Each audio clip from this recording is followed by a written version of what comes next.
super fucking funny. Does that sound fine?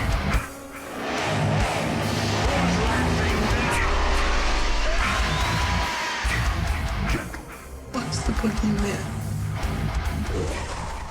Welcome back to the Moonjuice Metal Horror Podcast, the podcast where we live and breathe heavy metal and horror, but are afraid to shit on both of them. I'm Mike. I'm Matt. Yeah. You got it. Nailed it. Yeah. Didn't fuck it up.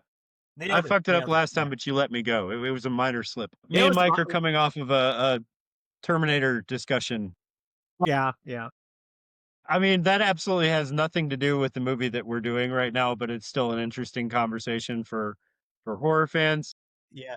I don't know, like, I'd kind of like to know what everybody else thinks about it, because I'm a fucking huge Terminator fan, as are you. You're probably, like, more insane than I am about Terminator, but I could talk for days, even weeks about it. yeah, it's an interesting conversation because arguably Terminator 1, Terminator 2, I don't really count anything past that because I don't think they're that good, but Terminator Yes. Resistance, the video game, Yes. story-wise. No, I mean, gameplay-wise, yeah, it's not perfect. It has its flaws, but story-wise, well, I mean, that comes from books though, right? So, I mean, that was entire novelizations that they turned into video games, right? oh, no, it wasn't. Terminator Resistance wasn't just entirely new. Oh, okay. I thought that was There were 3 novels that continued the story of Terminator. That's kind of the discussion, but you can't continue the story after Terminator 2. Because specifically through the time travel paradox shit, every single event happening after Terminator 2 is the event happening before Terminator 2. right. And that's Right. kind of the thing. So if you actually want to continue the story, you can't make a sequel. That's what makes it just fucking complicated. And that's what these Right. novels did perfectly. Okay. Like I think it's called, if I remember, God, I can't remember it. The second one is Rising War, I think. God, I have to look at the books. I have them at home. I have to go check now. But they're at least like 3 books that show how Skynet is created. He starts to go after humanity and blah blah. blah. Okay. The 3 novels end with Skynet being defeated, John Connor sending back Kyle Reese, and Uncle Bob.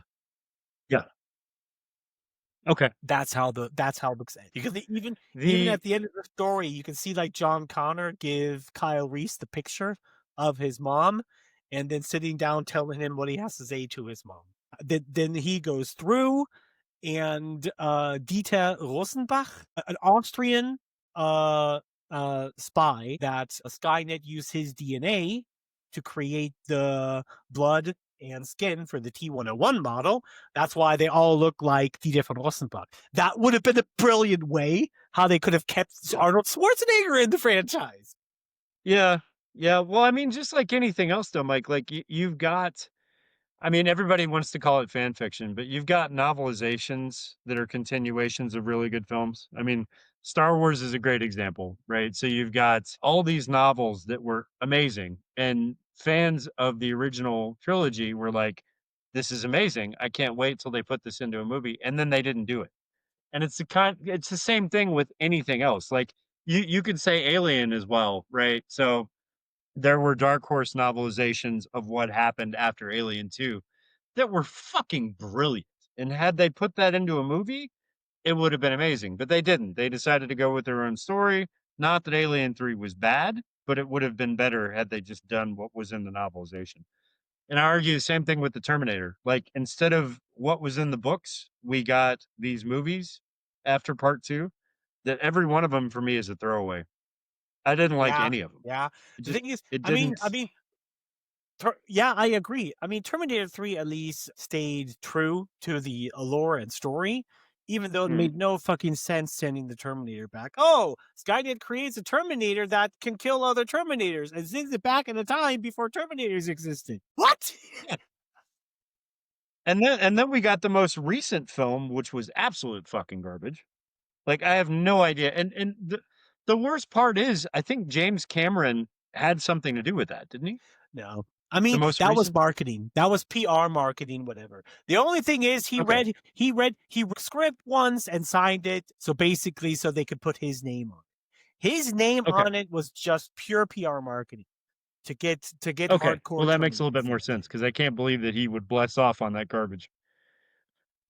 Anyway, the reason for the Terminator discussion is we want to do a wide variety of movies on here. Not that there's not enough horror films, because there is. I mean, we could do horror films forever, for years, and never run out of material. But we do want to hit the ones that really resonate with people in terms of like nostalgia and just good movie making. Terminator 2 is obviously not a horror film. It's a fucking fantastic movie, but it's not a horror film. But arguably, Terminator 1 is a horror film. It's a horror film. Yeah. Period. That movie's scary as fuck. If you watch it and you have no idea what the Terminator is and you haven't heard a Terminator story before and you started with one, that movie is terrifying. It's a horror film. So I would love to do that one on this podcast. I don't know what episode we're going to do it, but I'd kind of curious what everybody else thinks, if they kind of feel like that's a horror movie, because I definitely do.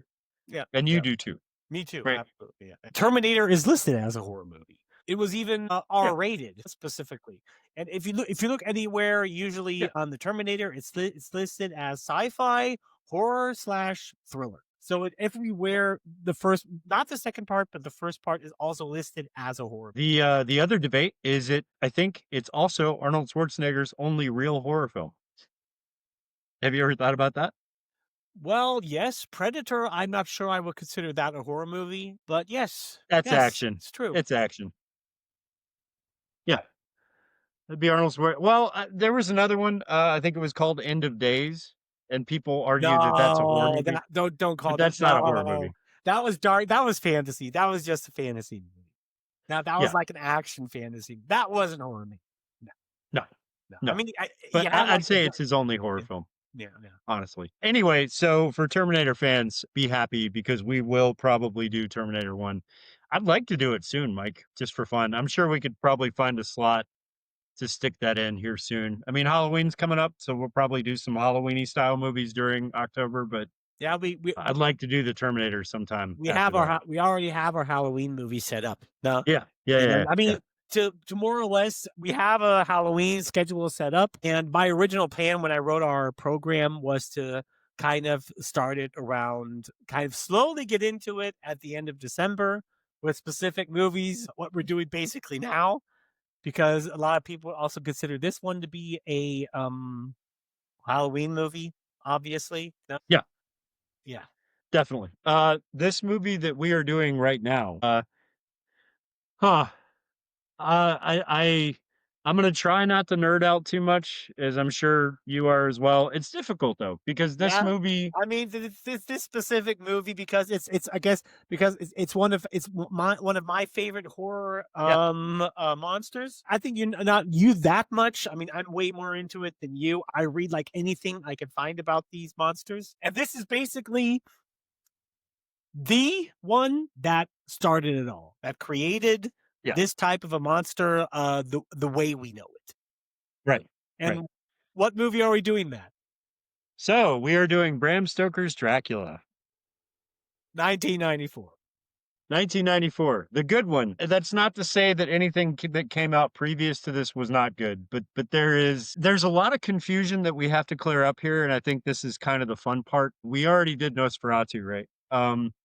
Yes. But you have to understand, if you're a horror fan and if you're into this stuff and you really kind of know what you're talking about, this is the real deal. Nosferatu was a ripoff of this story.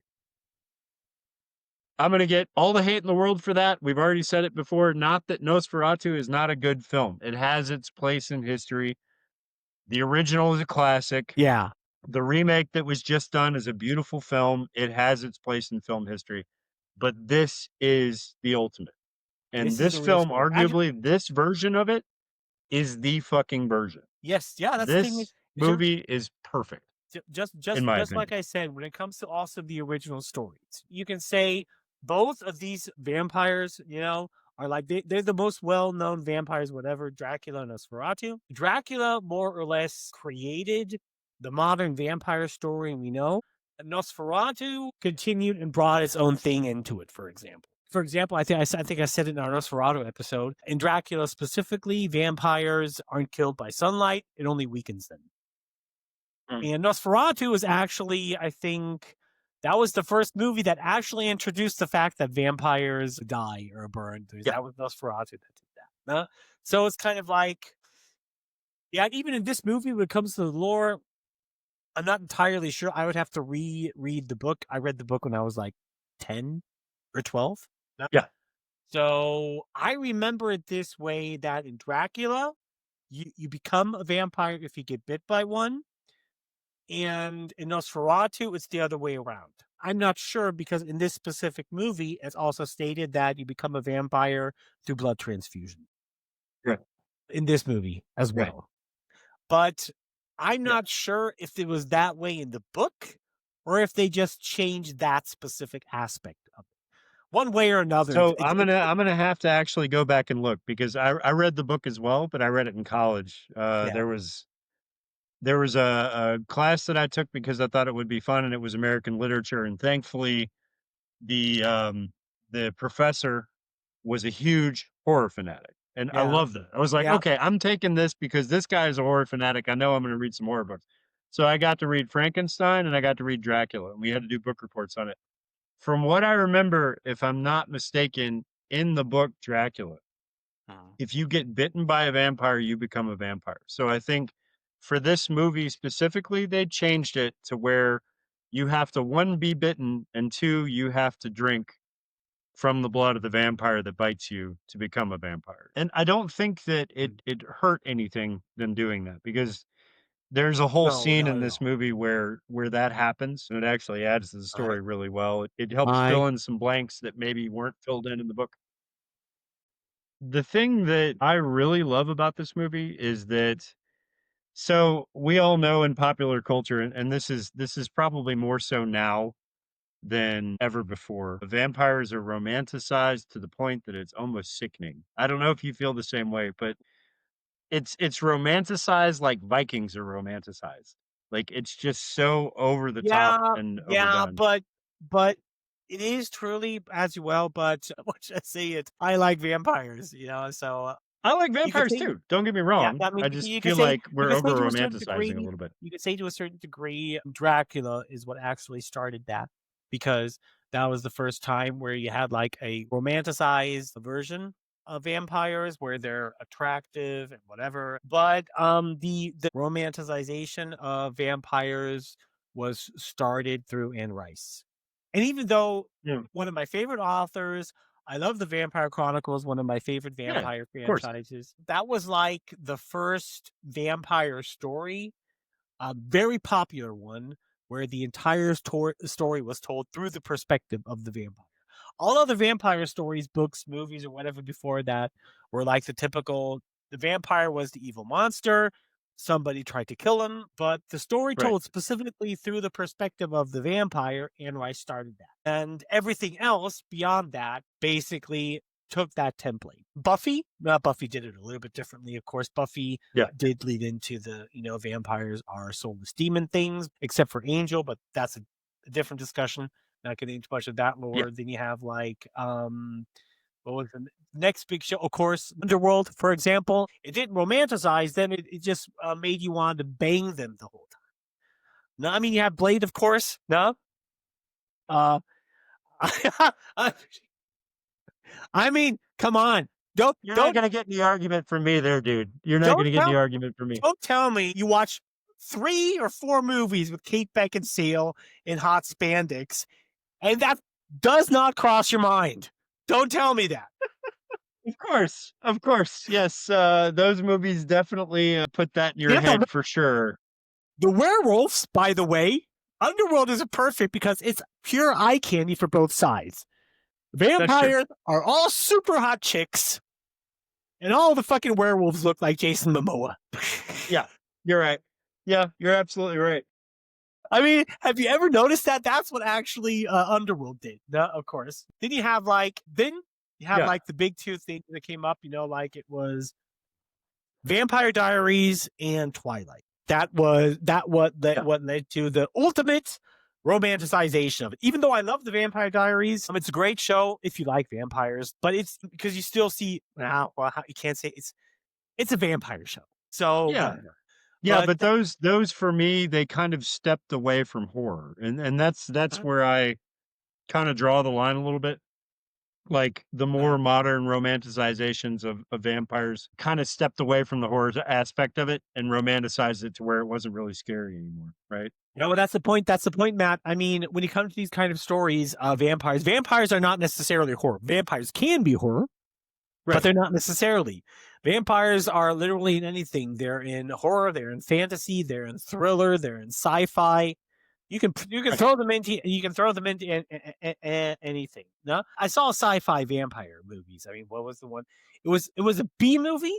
Concept of the movie was quite interesting, but it was just like the way it was made it look insanely cheap. But the concept itself was like when people started to go out to explore space, they found out that a lot of species were basically vampires. So interesting concept, but it was just done poorly. But yeah, but the thing is, always if you have like these monsters, not for like vampire movies or whatever, and you have a story being told through the perspective of the monster, that instantly doesn't make it scary anymore. Underworld, for example, even though the first Underworld you can say is a horror movie, but how is it scary if the main protagonist is a vampire herself? You know, so right. The thing, just like another very big vampire IP, Vampire the Masquerade, even though that is very dark and gothic, it's not horror because it's not really scary if you're the monster. No. And that's kind of the thing. At Underworld, I did not really think that people had that much big of an issue with it because it was brutal, it was action and all that kind of stuff. Yeah, but when it came to Twilight, for example, Twilight is... Okay, I'm going to get hate for this. I like Twilight, even though... Go right ahead.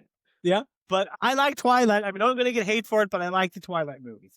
But I have to say, Twilight is basically it's the Vampire Chronicles for kids. That's what it is. Yeah. And it's not even to a big degree, it's not even a vampire story. It's just a typical 13-year-old girl's love fantasy disguised with vampires and werewolves. Yeah. That's what Twilight is. Well, that's what I mean. I think vampires in general are an interesting monster in a lot of ways. It's one of the few monsters that is, even though they're undead, are profoundly human. They also have a concept of being human because they once were human. They understand humans, and they have a capacity for years and years and years and years of experience being a human and then a vampire. So they also have this knowledge that we as human beings don't have, right? Mm-hmm. And so that's what you're looking at. You're looking at a monster that is alive. Sometimes they don't want to be alive. They don't like what they are. And some of them love what they are, but they're still scary. And I think this movie, this version of Dracula, married the two together perfectly before we got what pop culture did to vampires nowadays, right? And that's not to say that what pop culture did to vampires nowadays, including Anne Rice, is a bad thing. It's just a different thing. And I think this was right before all of that happened. And this marries up the romanticism and the just the entire story of vampires so perfectly to where it can be scary but romanticized at the same time and done very well. And I don't think a movie after this has done this well. Interview with a Vampire, maybe. Interview with a Vampire, maybe. Yeah. What do you think? Yeah, maybe. But Interview with the Vampire is different. It leans into different things because Interviewing the Vampire is gothic. It's not horror. It never was horror. Anne Rice never tried to be a horror with vampires. You can say to a certain degree, Interview with the Vampire is very erotic because you have it is. The books more so than the movies for sure. Yeah, the books. Yeah. You have even though there is almost no sex in the books, but it's always in the books. It's the undertone, the sexual undertone you have underneath it all the time. Huh? And because in Anne Rice all vampires are gay, so yeah, why not? Yeah, I watched the Interview with the Vampire remake I liked it, even though they changed a lot. They changed a lot in the books. Yeah. But even then, I liked it because the overall vibe of Anne Rice, brilliant. And it feels like Interview with the Vampire, like Anne Rice, love the show. And vampires aren't asexual. In the remake, they're fucking all the time. Yeah. Right. So, Yeah. It's kind of a thing. It doesn't really bother me, but it's just like in the Anne Rice books, it was not full on sex. It was just the underlining thing the whole time, you know? Yeah. Because in the books, vampires can't have sex. They're dead.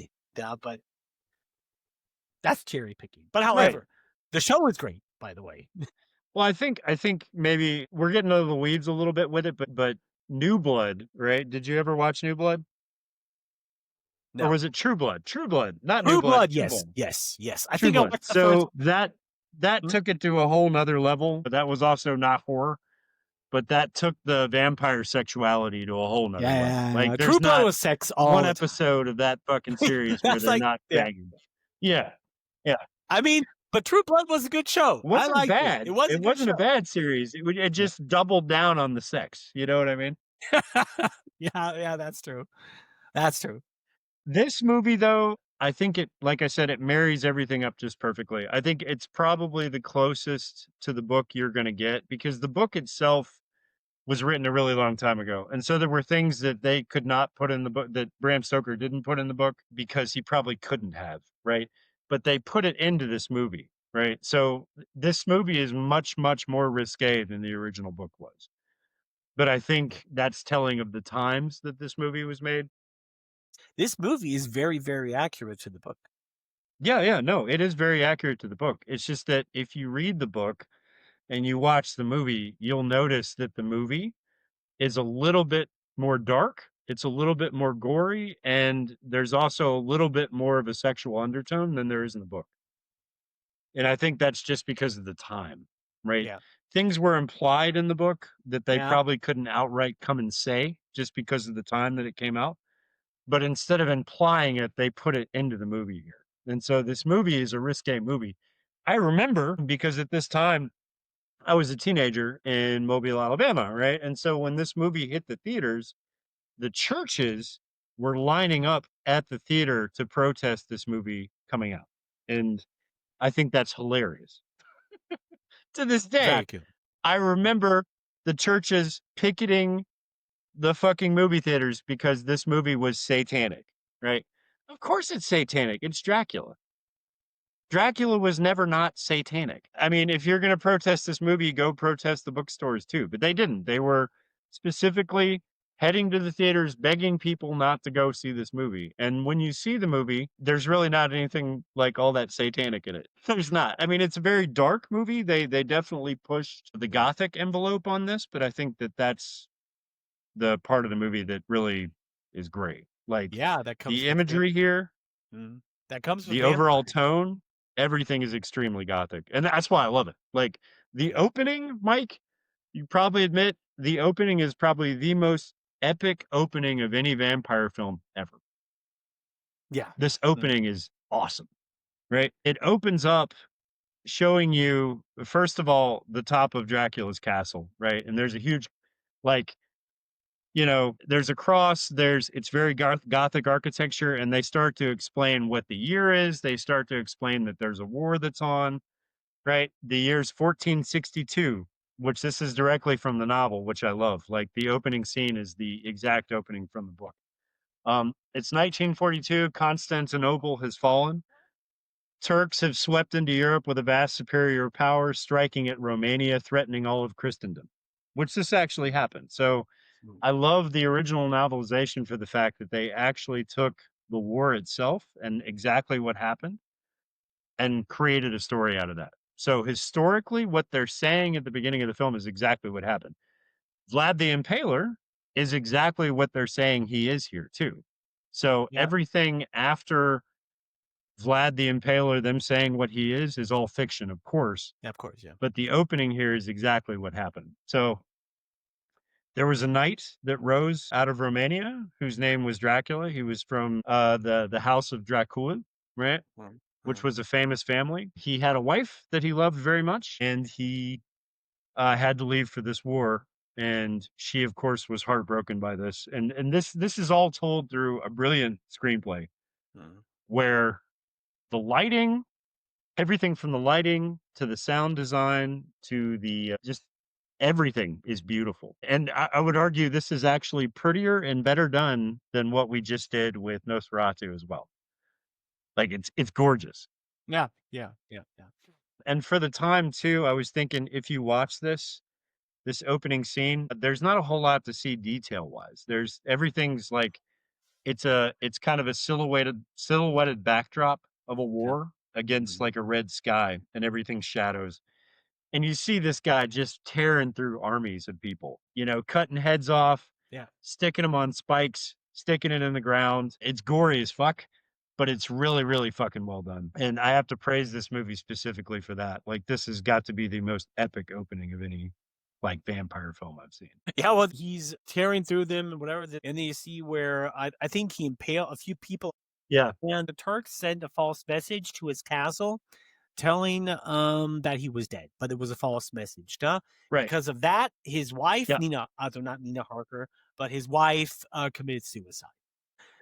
Then you have the scene where Dracula comes into his castle, and the priest is like, we lost her, and it's the way of God or whatever. And that's where Dracula just totally fucking loses it. Vlad, he's not Dracula yet, because he just absolutely fucking loses it because he spent his entire life in service to God, fighting for God or whatever. And he basically won an entire war for God, and he comes home and God takes his wife from him. And this is where, even in the books, what's pretty accurate, this is where Vlad, for the first time, openly in a church, forsaken and curses God. And then stabs the sword through the cross. And this is, then you're going to love, you probably want to explain what happens next. I do. I love this shit. So you can't take everything this movie does as realistic. And I think that it's done that way strictly to try to explain what's going on with pictures instead of like trying to explain to you with words. But he takes his sword. The body of his wife is laying in front of the altar where he's got a big cross because he was a Christian knight, obviously. She's there. He curses God. He stabs the sword into the cross, and it starts spewing blood everywhere. And he takes a chalice and puts the chalice underneath the blood that's spilling out of the cross and drinks from it, and then curses God some more. The symbolism here is sick, dude. Like, all the statues around the castle start crying, like crying blood. Dude, it's epic as fuck, man. It's really fucking cool. Like, I love this scene. I watched it 2 or 3 times just before we did the podcast, just because I love this scene so much. Yeah. These things are not obviously happening. This is just kind of a metaphor and a retelling of what happened. But the symbolism's awesome, and it's an epic opening. And then you get Dracula across the screen, right? Bram Stoker's Dracula, which it's interesting that they chose to title this Bram Stoker's Dracula instead of just Dracula, right? Because everything else up until this film, and I actually looked this up, everything else up until this film has just been titled Dracula. They actually wanted to tell you, hey, this is the closest retelling to the book that you're going to get. And I think that was a smart idea. That was specifically, even you have like on the movie posters, the marketing, it was specifically marketed as Bram Stoker's Dracula. Just like you said, they really wanted people to know, like, hey, we're making the most accurate Dracula movie up to date. Yeah. That's exactly what they did. I mean, it's really close to the book with a few things that are a little bit different. But after this is probably the first time. I don't remember the actual movie that came out back in, when was it, the 40s? It was like, I can't remember what they did, but I don't think they showed this opening.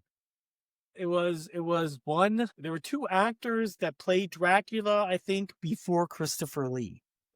Because Christopher Lee, he played, like, I think in 2 or 3 movies he was Dracula. Yeah, he did. And there were like 2 actors or 3 maybe that played Dracula before Christopher Lee. Yeah. And there were multiple other actors that played Dracula, but not in a Dracula movie, but in like, what's it called? Monster Squad. Dracula was in that one. But Yeah.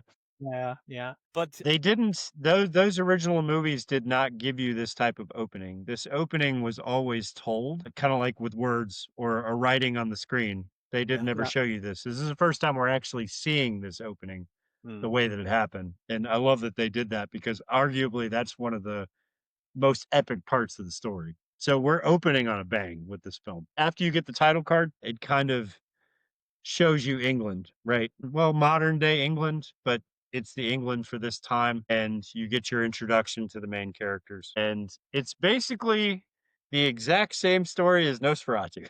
There's It no is. fucking It difference is. except It for this is. It's the happens in exact England. same.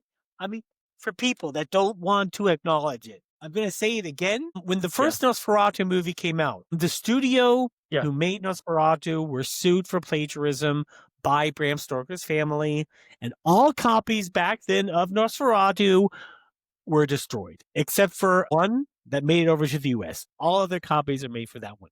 For everybody who says that Nosferatu is not a ripoff, it is literally a fucking ripoff. Yeah. I mean, the It's people who 100% made a it got ripoff. sued for plagiarism. Yeah. They got sued for plagiarism, and that battle has gone on for years up until even the most recent release of Nosferatu. So there was money that was made from the most recent remake by Robert Eggers. Yeah.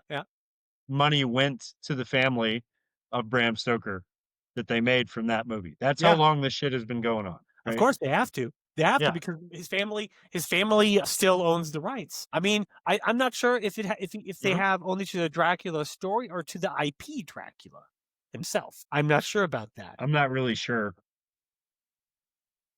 But if it's the IP, then that family is still living large. Holy shit. Yeah. Because there's not a decade that goes by where there's not a movie about Dracula or a series or something about Or Dracula. Dracula's in it. No.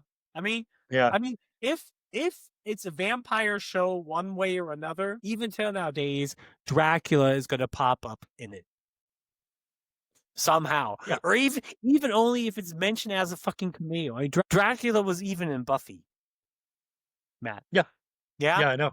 And it's mentioned everywhere. So yeah, so that family's making bank all the way to their ancestors' graves, dude, and it's going to continue that way. If the family has the IP for Dracula, actually, I mean, could be because, for I example, think they do, dude. I think they do. There's a reason why hobbits in any other fantasy franchise are called halflings or gnomes. Because you can't say hobbit because the family owns the rights. Because the Tolkien state owns the rights for that. That's why Dungeons and Dragons don't have hobbits; they have halflings. Right. It's funny, dude. It's funny. Like, rights are a weird thing. To go off a little bit, what I never really understood: hobbits, okay, but elf, dwarves, and all the other shit, no. Yeah, but that's where it all comes from, you know? It comes from that one guy who had that one brilliant idea that everybody was like, hey, if we do something like this, we can make a shitload of money off of it. And that's exactly what happened. All of fantasy, and I mean, this is arguable, but most of modern fantasy comes directly from J.R. Tolkien. It does. Dwarves, halflings, dragons, all of that shit comes directly from J.R. Tolkien. That was an original idea that guy had, and he ran with it, and everybody else was like, holy crap, we can make some serious fucking money if we start telling stories like this. And that's where it all came from. Yeah. It's the same thing with Dracula. This IP spawned so much shit, all the way down to the new video games that we were just talking about that are coming out, Vampire the Masquerade and all that stuff. That is only because of Bram Stoker. You can thank him. Vlad the Impaler, the character, the actual person himself, was known for doing the things that they're talking about him doing in this film. This was something he did. There were, entire battlefields that were littered with bodies that were impaled and stuck in the ground all the way leading up to the castle. That is actually recorded history. Everything after that, we have nothing. Not really. It's just like literature, but everything else was made up. And I think that's cool because if you take your story and you root it in some type of reality, then it becomes a modern myth. Whereas fantasy, if you talk about Lord of the Rings and The Hobbit and stuff like that, there is no real world place for that. So people won't make a pilgrimage to some village where hobbits supposedly live because they never lived there. But with this, there are people. Okay, what? What are you gonna? You don't know the Hobbit village in New Zealand where they've shot the movie? People pilgrim there. Yeah, well, okay. If it was a place, if Yeah, it was a so place you're where they wrong shot about the that movie, one. then I was wrong. You're right. You're right. You're right. Okay. Fair enough. Fair enough. But there's no myth that goes along with that. Like I know. that is a place where the film was made. But how many people do you know that are horror fans that we know specifically have actually gone to Bram Castle just because I've that's the always place wanted where to. supposedly all this stuff happened? I haven't been there I've myself, always but wanted. I'm going to. Mhm. Yeah, because I'm a complete sucker. I'm gonna go. I mean, yeah, if I'm you gonna have to fucking tell go. me. And if I can Yeah. make it happen, I want to go to Transylvania and be at the You know who's absolutely insane? Who did that? So Nicolas Cage, right, is known for being a fanatic. He's a crazy man. I love his acting. Nicolas Cage is fantastic. I got nothing bad to say about him. He's a fucking lunatic. But he like took a year out to travel to Transylvania and actually spend the night at the castle. He was told by the locals there and the mayor, "I'm sorry, we know who you are, but we have rules about people spending the night up there at the castle ruins. We don't allow that." And he was like, "Oh, well, here's $500,000. How about that?" And they were like, "Sure." So he's one of the few people that have actually gone up to the castle and stayed there overnight because that was his thing. He wanted to go up there and stay at the castle overnight. Nicolas Cage is a fucking madman. Anyway, I digress. Mike, if we ever get the chance, because I do plan on going there, I'll take you with me and we'll go. Yeah. Fair enough. I've always wanted to go myself. And we're in Europe, there's no excuse not to go. It's right down the street. Right down the street. Yeah. Anyway, the opening of this movie, there's a lot of stuff we can kind of skip because this is the story that everybody fucking knows. If you are a Nosferatu fan, if you're a Dracula fan, you know exactly what goes on here. But there's a few Go ahead. things we forgot. We forgot the fucking cast.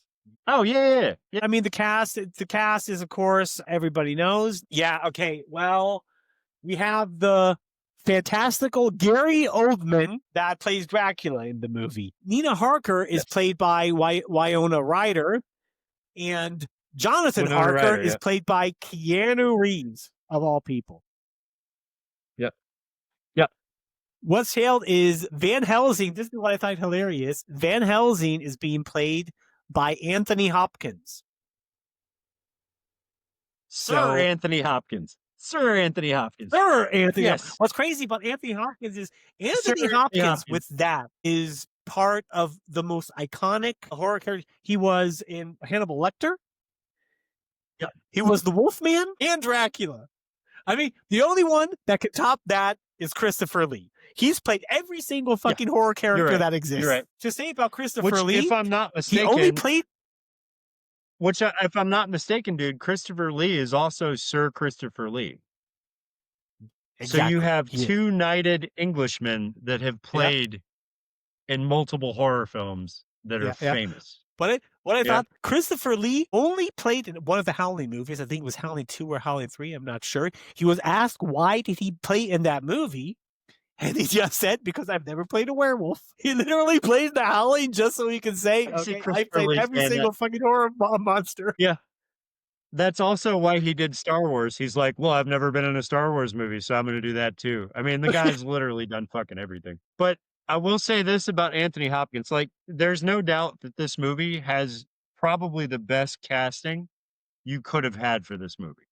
Totally. Period. Totally. I mean, every character is played by the exact actor that should be playing them. A lot of people give Keanu Reeves a lot of shit for his acting, but I think he does a great job in this film. Winona Ryder is a perfect cast for this film. That's debatable. That is debatable. That is debatable as fuck. What shit does Keanu Reeves get?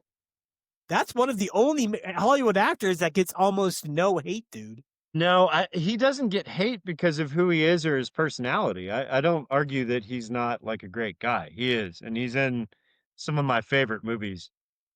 but I'm not convinced and never will be, no matter what anybody says, that the guy is a great actor.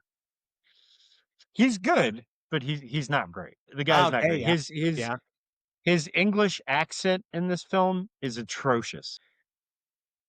His acting is extremely wooden. He's been a very wooden actor for a long time. He was good for The Matrix because of the character that he played, which is kind of an unassuming person. Yeah.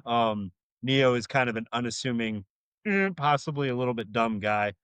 Bill and Ted. I mean, the most recent movies he's been in that have been huge hits, John you Wick. know, yeah, are great movies, but he doesn't really have to do a whole lot of acting for that. Yeah. These are very soft-spoken roles, and that's what he's good at. He's good at Yeah. being in movies where he doesn't have to talk a lot. Mhm. If you need some convincing, Mike, go back and watch a movie called The Devil's Advocate. Great I've seen movie. that Al movie, yeah. Pacino came out in the 90s. Awesome film. Yeah. His acting is atrocious in that film. It's absolutely terrible. However, I digress. In this movie, he does a good job. The English accent is a little off, but he does a good job. But Anthony Hopkins in this role is arguably the best Van Helsing I've ever seen. Yes, true, true. Because the man is a complete fucking menace.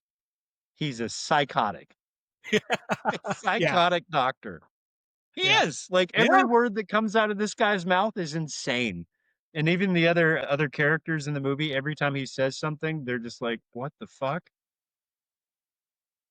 Like, he's quite crazy in this film, especially when he figures out that it's Dracula, because he's been looking for this guy his entire life, and he's like, "Oh, finally, it's Dracula. I've been trying to pursue this guy my entire life." And he shows up and tells the other guys that are keeping watch what this monster is, and you can tell, like, he's just Mhm. crazy about it. He's talking about it like a madman. And even the one American in this movie, the cowboy guy, is like, "You're fucking insane." Anyway, so the opening of this film is the same that you get for any other Dracula movie or any other Van Helsing film. Keanu Reeves' character Yeah. is working at a place that sells real estate in England. The other guy who was working on selling the property to Dracula has gone a little bit mad Yeah. and is now locked up in the insane asylum. And so he's been given the case, right? And this is the same story as Renfield. always. He's been given the case. His boss tells him, "Hey, this is an opportunity of a lifetime. This guy has a lot of money. He's a count and he wants to buy this property. So if you seal the deal on this property, then you're basically made. Like, you're Yeah. going to be fine in your field for the rest of your life. Only Mhm. issue is you have to travel to Transylvania and go see him and get all the paperwork done." Right? So Mhm, mhm. Keanu Reeves is like, "Yeah, okay, cool. That's fine. I guess I'm leaving." Of course, his wife, who is Mina Harker, And Nina Harker, yeah, yeah, yeah. And the she crazy guy we is find out Renfield. now. Yeah, right. Yeah. Renfield is the guy who had the contract before, who's now crazy. But we find out that Winona Ryder, of course, is playing this character, but she's also playing Dracula's wife at the beginning of the film. And this is something that I was never really clear about, even in the book, right? And so maybe, Mike, you can explain this to me. Besides looking exactly like his wife that he lost Mm. back then, what is Dracula's draw to her besides that? That alone.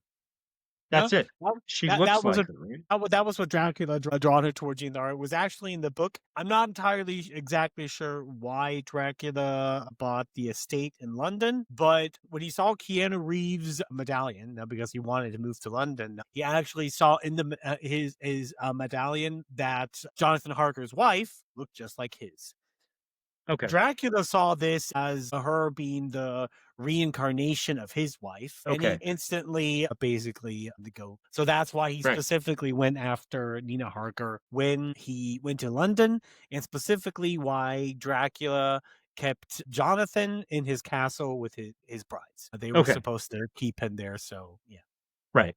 Okay. So, yeah, that was the thing that was never really explained to me. Other than her looking like his wife that he lost, Yeah, I yeah. wasn't sure if it was a soul thing or whatever, because I don't remember that from the book. Anyway, so he makes the trip to this castle in Transylvania. First, he says goodbye to his wife. She's not happy about the fact he's leaving. We get that in every story. When he gets to Transylvania, Yeah. there's no scene, and this is something that they put in Nosferatu that's not in this film. In Nosferatu, he gets to meet the locals. The locals have a thing about, killing vampires, digging up Yeah. graves and sticking them in the heart and then putting them back in the ground. We don't get any of that. He just gets to Transylvania. And when he gets to the castle, this fucking awesome carriage shows up with this coach, right? And the guy that's driving the coach in every other story is actually Dracula, right? Like, even in the book, we kind of figure Yeah. out that the coach driver is actually Dracula. Mm. Not this time around. This guy looks like somebody out of a black metal band with like a lot of armor on True. and True. these Yeah. really Yeah. crazy nails. But it's a cool scene anyway. He shows up, the coach shows up, opens the door, and an arm kind of reaches out way too far from where the Mhm. guy is sitting. And it's got these horrible jagged nails and it pushes him into the coach. When it pushes him into the coach, Yeah. the coach drives up to a cliff.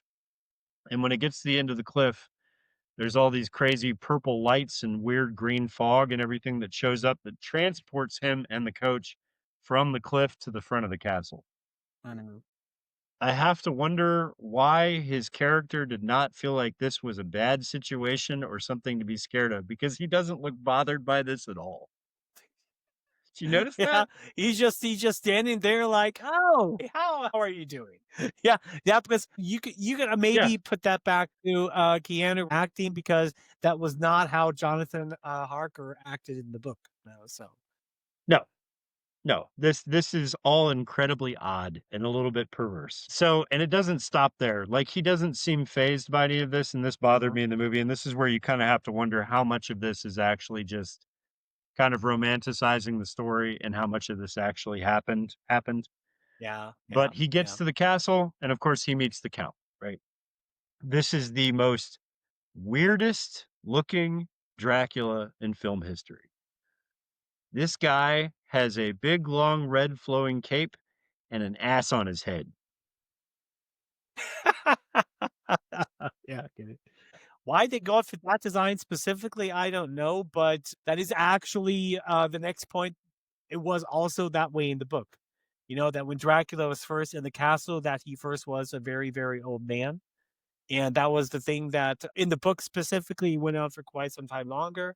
That what made Jonathan Harker feel actually weird, because every single night Jonathan Harker saw Dracula, he got younger and younger and younger. So Right. That doesn't necessarily happen here. What we get here is it's the drawn out scene of him coming to dinner with Dracula. Dracula says, "Hey, have a seat, have dinner with me." They sit down, they discuss exactly the paperwork they have to fill out. There's a little bit of banter, but this entire scene with this character of Dracula, Gary Oldman's character, is fucking brilliant. It's creepy as fuck. This it's guy, absolutely. I'll say Yeah. this about Gary Oldman. There's not a movie that this guy has been in where he's been a character where you think for a second that it's Gary Oldman. This guy is that fucking good. That's true. He's extraordinarily good. He's brilliant in every role he plays. I mean, there's even jokes about his acting because he's that fucking good. That's true, yeah. He puts on a show with this accent and the way that he looks and the way that he moves and everything. Yeah. It almost doesn't even seem like the same character that you see later in the film because the acting style is completely different. So this older version of Dracula and then the version that you see of him later in the city streets are almost two completely different people. And it's a credit to his acting that he was able to pull this off. And I think that's why he was chosen for the role. This opening scene of this Dracula is extremely creepy. And they also use the shadow in the background every time. You know what I'm talking about? His shadow does the opposite thing from what the character is doing all the time. Like it's sneaking up on Keanu Reeves when he's just standing there talking. I love the way this whole thing is filmed. But that's also what I was like, also make it accurate, because that was exactly also in the books that way. And that was also one of the things that Nosferatu actually ripped off of Dracula. They just took it a little bit further. What did they do in Nosferatu? I forgot about the shadow. If you go into Nosferatu, you can see basically how Nosferatu transports. He transports more or less through his shadow. You can see like the one scene where he sticks his hand out and the shadow goes over or whatever. That's what Nosferatu did. And Nosferatu also took that from Dracula, because that was also, like Dracula's shadow also doing different things than Dracula. No?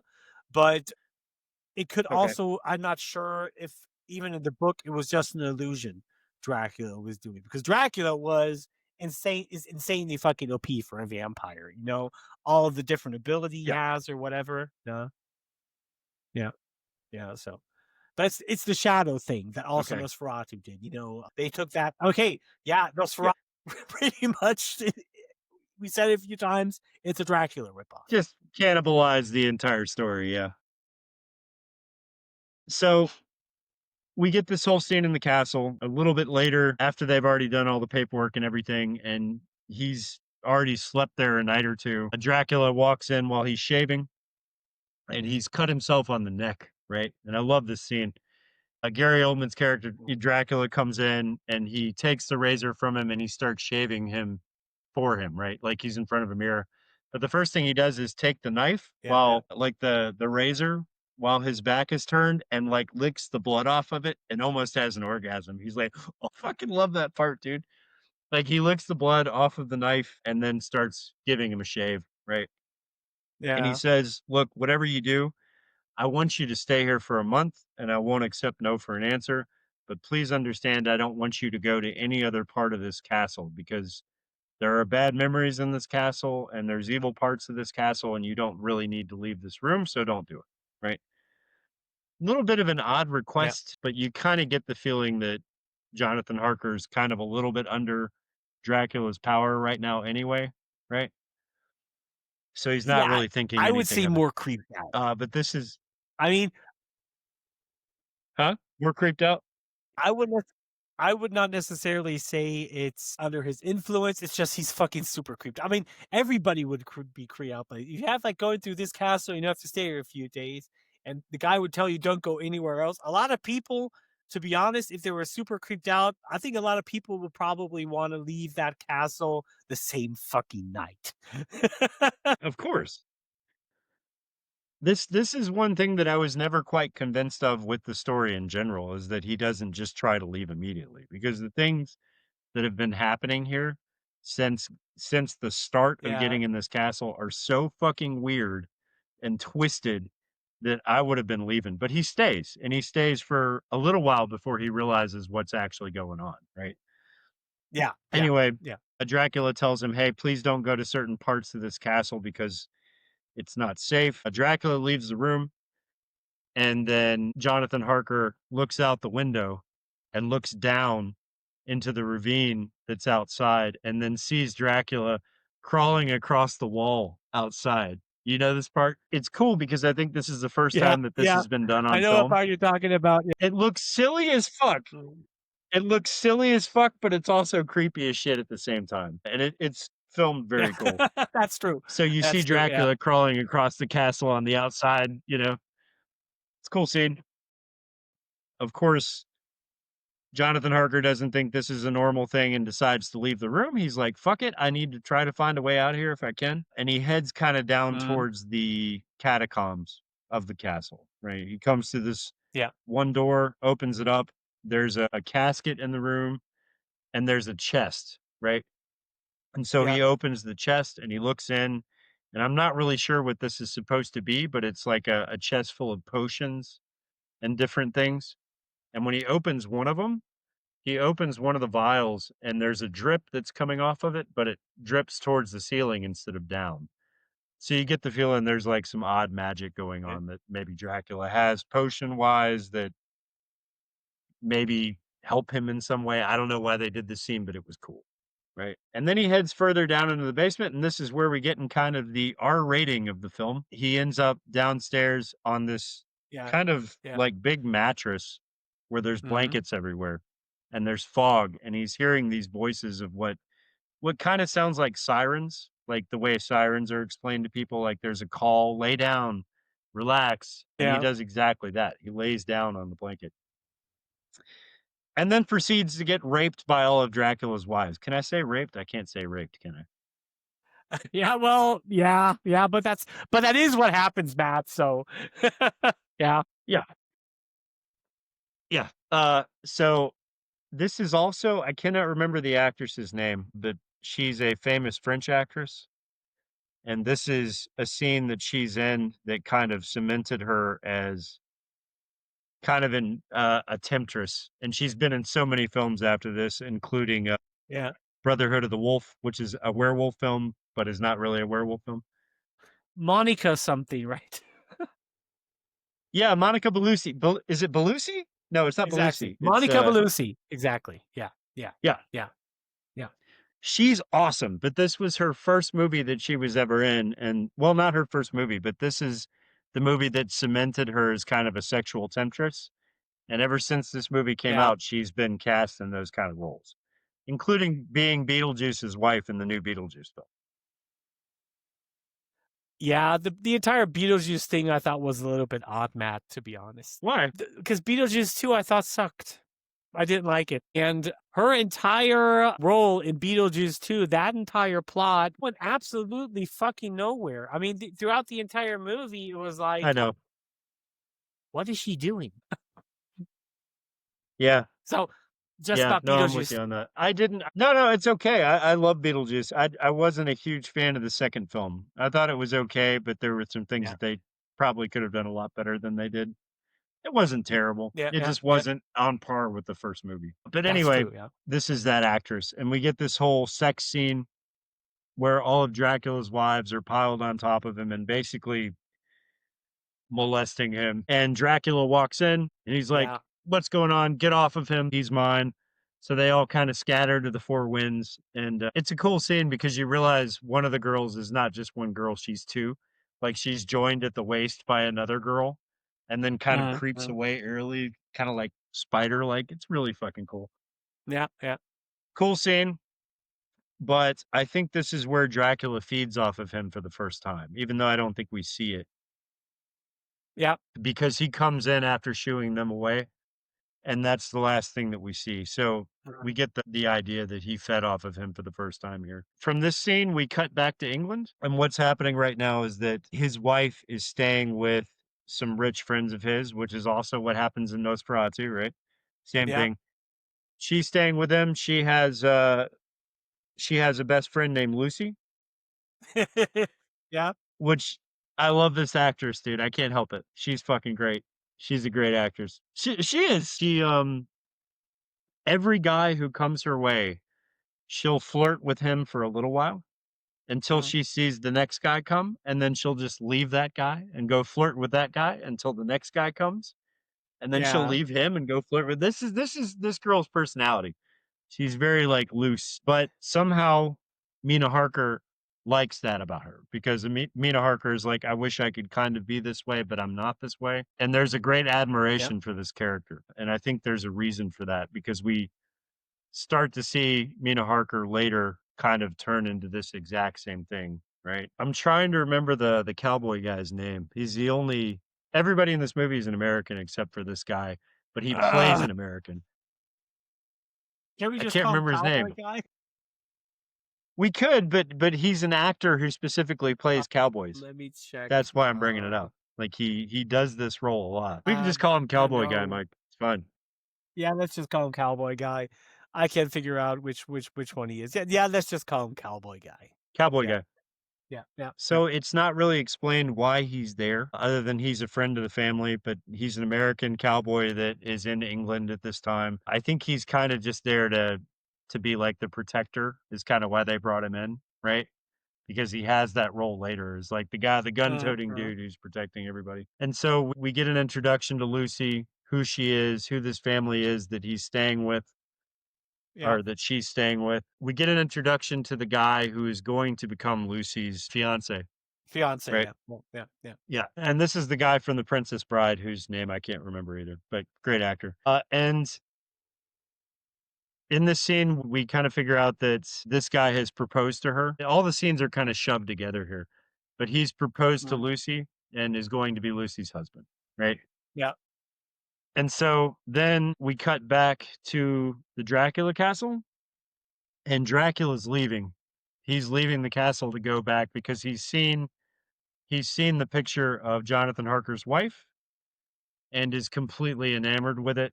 and now his whole goal is to go get her. So that's what he does. Here he's leaving, and he's leaving Yeah. Jonathan Harker there. Yeah. Which is what happens in every story. So this bothered me a little bit too, and not because it's not true to the book, because I cannot remember what happened in the book specifically, but Mhm. there's a scene on the Demeter where it shows Dracula's in his coffin and he's waiting to get to shore, right?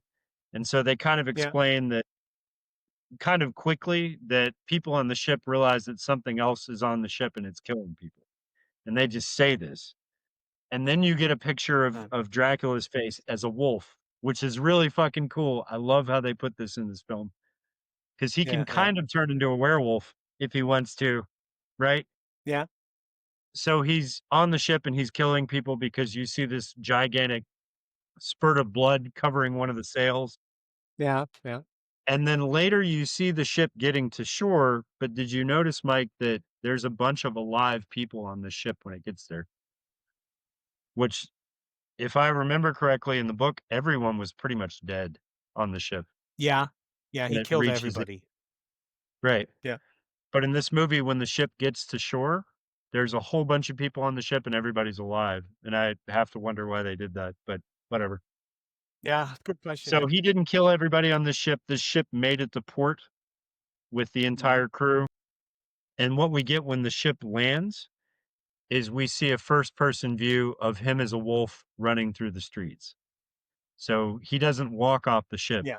He turns into a wolf and runs through the streets and ends up immediately at Lucy's residence where Mm. Mina Harker is, right? Because he went straight there. Right. He went straight there. He didn't waste any time, which I don't think that was part of the book, but I think probably in the interest of time, they sped this up a little bit. Yeah. Mhm. So he gets there, and the next scene we get is Lucy in a red dress, like a very provocative red dress, walking through the rose garden that's in front of their house at night. So it's probably like 12 o'clock at night or something like that. Mina notices that she's leaving the house, so she follows her, Yeah. and she's following her down the path of this rose garden. And the next scene we get is Dracula as a werewolf having sex with her in the middle of this garden, right? Yeah. Also And this drinking is her blood. cool. Yeah. No, Yeah, and drinking I her wouldn't blood. say sex. He's drinking. He's drinking her blood, Okay.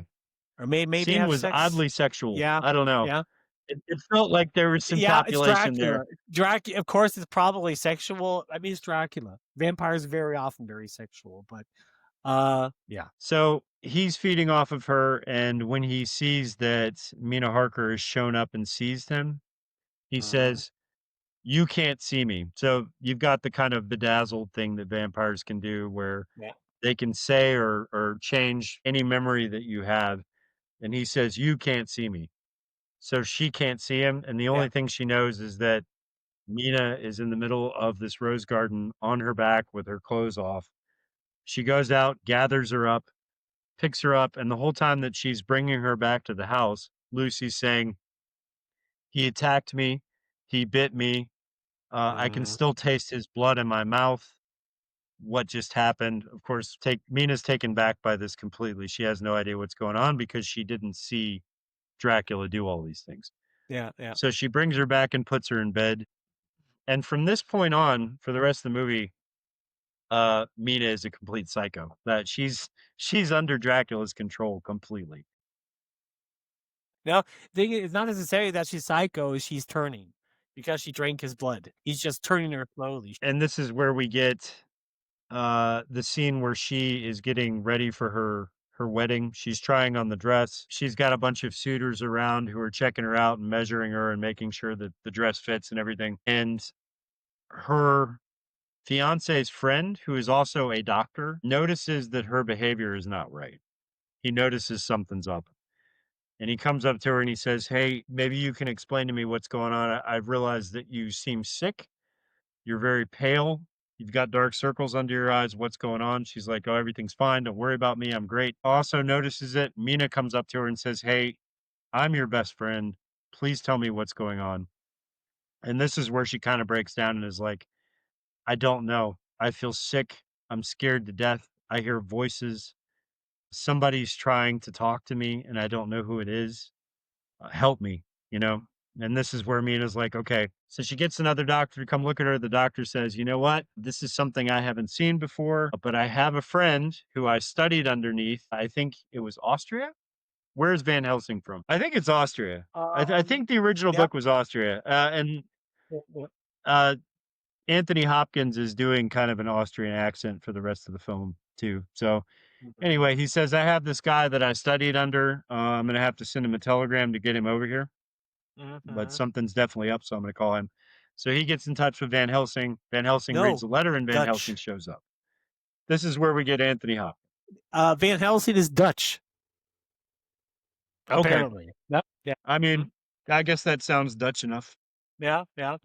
I thought this whole time he was Austrian, but whatever. I think the guy from Nosferatu, the doctor that they pick up, is actually, that's what it is. That's the what doctor, because Nosferatu is taking place in Germany the whole time. That's why they're all German. And Nosferatu. Yeah. right? I mean, when it comes to names, Right. you can mix up So Austria it would and make Germany sense pretty that, quick. Yeah. That's That's why he thought it was. Don't tell the Germans that. Don't tell the Germans that. Whatever you do. Holy crap! I've made that fucking mistake before. Oh man, I've been living in Germany for 30 years, and I do it all the time because I know how pissed off they get. Oh, dude, you will never see an Austrian turn into being someone who's very upset so quickly until you mix up Germany with Austria, right? They do not like that shit at all. Anyway, so Van Helsing shows up, and this guy is probably the best version of Van Helsing we're ever going to get. Anthony Hopkins does a great job. His character is absolutely insane, and he's very matter of fact with everything, right?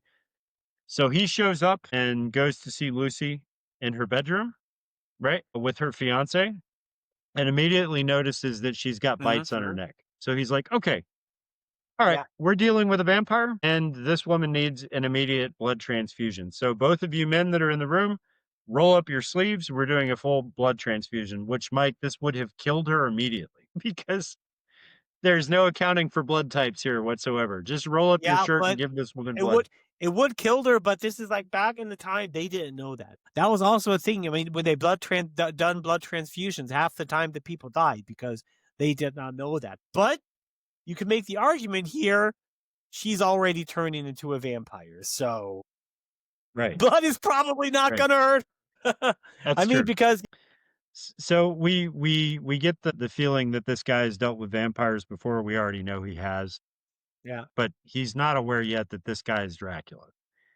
He's heard of the stories of Dracula. Of course, this legend's been around forever, but he doesn't know that this is Dracula that he's dealing with. So they do a full blood transfusion on her. It seems to help at first. Like she kind of comes back and starts talking normal for a little while at least. But then it obviously gets worse. But before that happens, we cut to this scene in London streets where Nina Harker meets Dracula, the younger Dracula, right? And this version of the character, I don't know how old you were at the time that this movie came out, Mike, but I was in like high school. Or no, middle school. Middle school about to start high school. Every fucking girl was obsessed with the way Gary Oldman looks here. Every girl had a picture of him up in their fucking locker.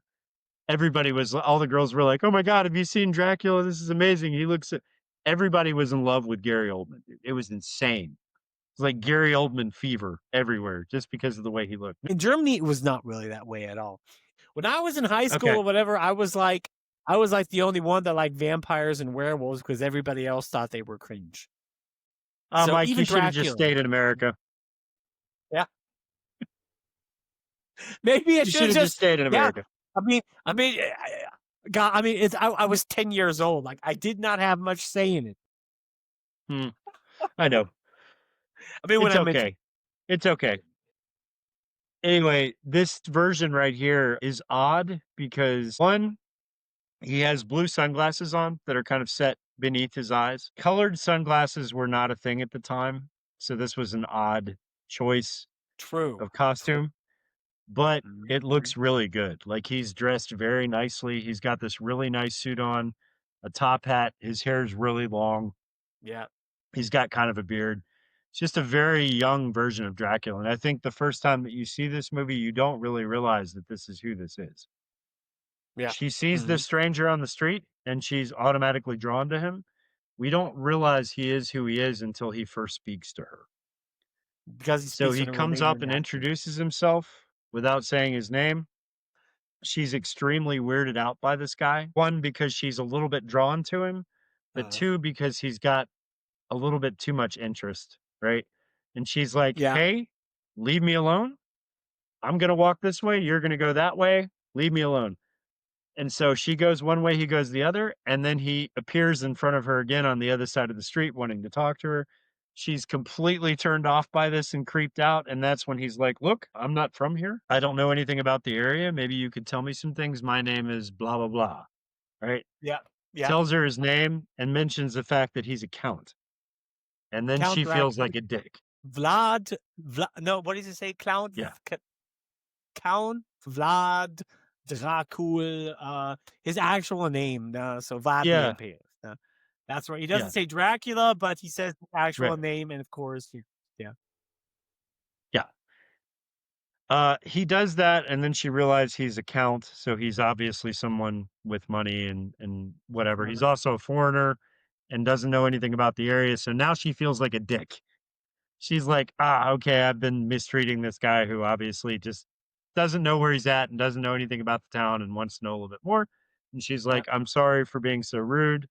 You know, I thought you were just being creepy, but obviously you just need some help. So let me show you around. So she shows him around England. This is an interesting scene because the area that we're seeing is I can't remember exactly what it's called, but it's still there now, and it's a place where you can go buy exotic clothing, hear alternative music. It's called the Horse Stables in England, but I can't remember exactly the name of the village it's in.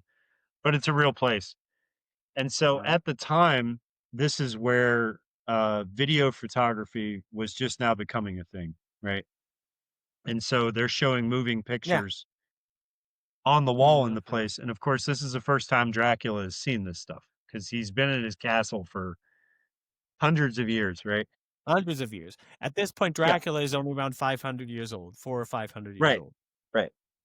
So he's seeing moving pictures for the first time, and he says, this is interesting that humanity has come this far.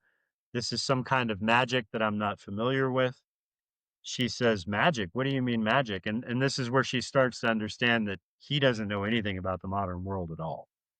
Without saying it, she's like, okay, well, this is not magic. This is just, this is normal. This is a normal thing. You just haven't seen it before. And she finds this odd, but at this point, she's kind of under his spell a little bit. You get that feeling, right? Also, one thing we didn't mention is that the newspapers are showing that a wolf has escaped from the local zoo, right? And that it's loose in the streets. Yeah. We know this because we saw it earlier. She doesn't know this. The wolf shows up. The wolf shows up. It's drawn to Dracula for whatever reason, runs through the streets, runs into the area where they are. And all the people are running away from this thing because there's a big, white, wild wolf running through the center of the city. Everybody's running away. He stops, calls to the wolf. The wolf sits down and relaxes. He pets the wolf and he says, hey, these things that people are scared of, these wild animals and all that, they're actually beautiful creatures and you can control them, which is what he tells her. So she's able to pet the wolf, and now she's completely enamored by this guy. She's in love with him, right? They don't do anything that night, but he takes her home and drops her off and says, hey, maybe you'd like to have dinner with me tomorrow or something like that. Yeah. She agrees and he leaves, right? This is where we flash back to Dracula's castle and we kind of see what Jonathan's been up to, which is starving to death and just generally not having a good time, right? Yeah. He looks out of his window, looks down into the ravine, which looks like it's probably like a 800-meter drop or something from the top of the castle, but decides to bite the bullet anyway and jump out. So he jumps from his window into the lake below, survives the fall, and then makes his way to the local convent, which is where all the nuns are, right? Yeah. This is a part, Mike, that is not in the book.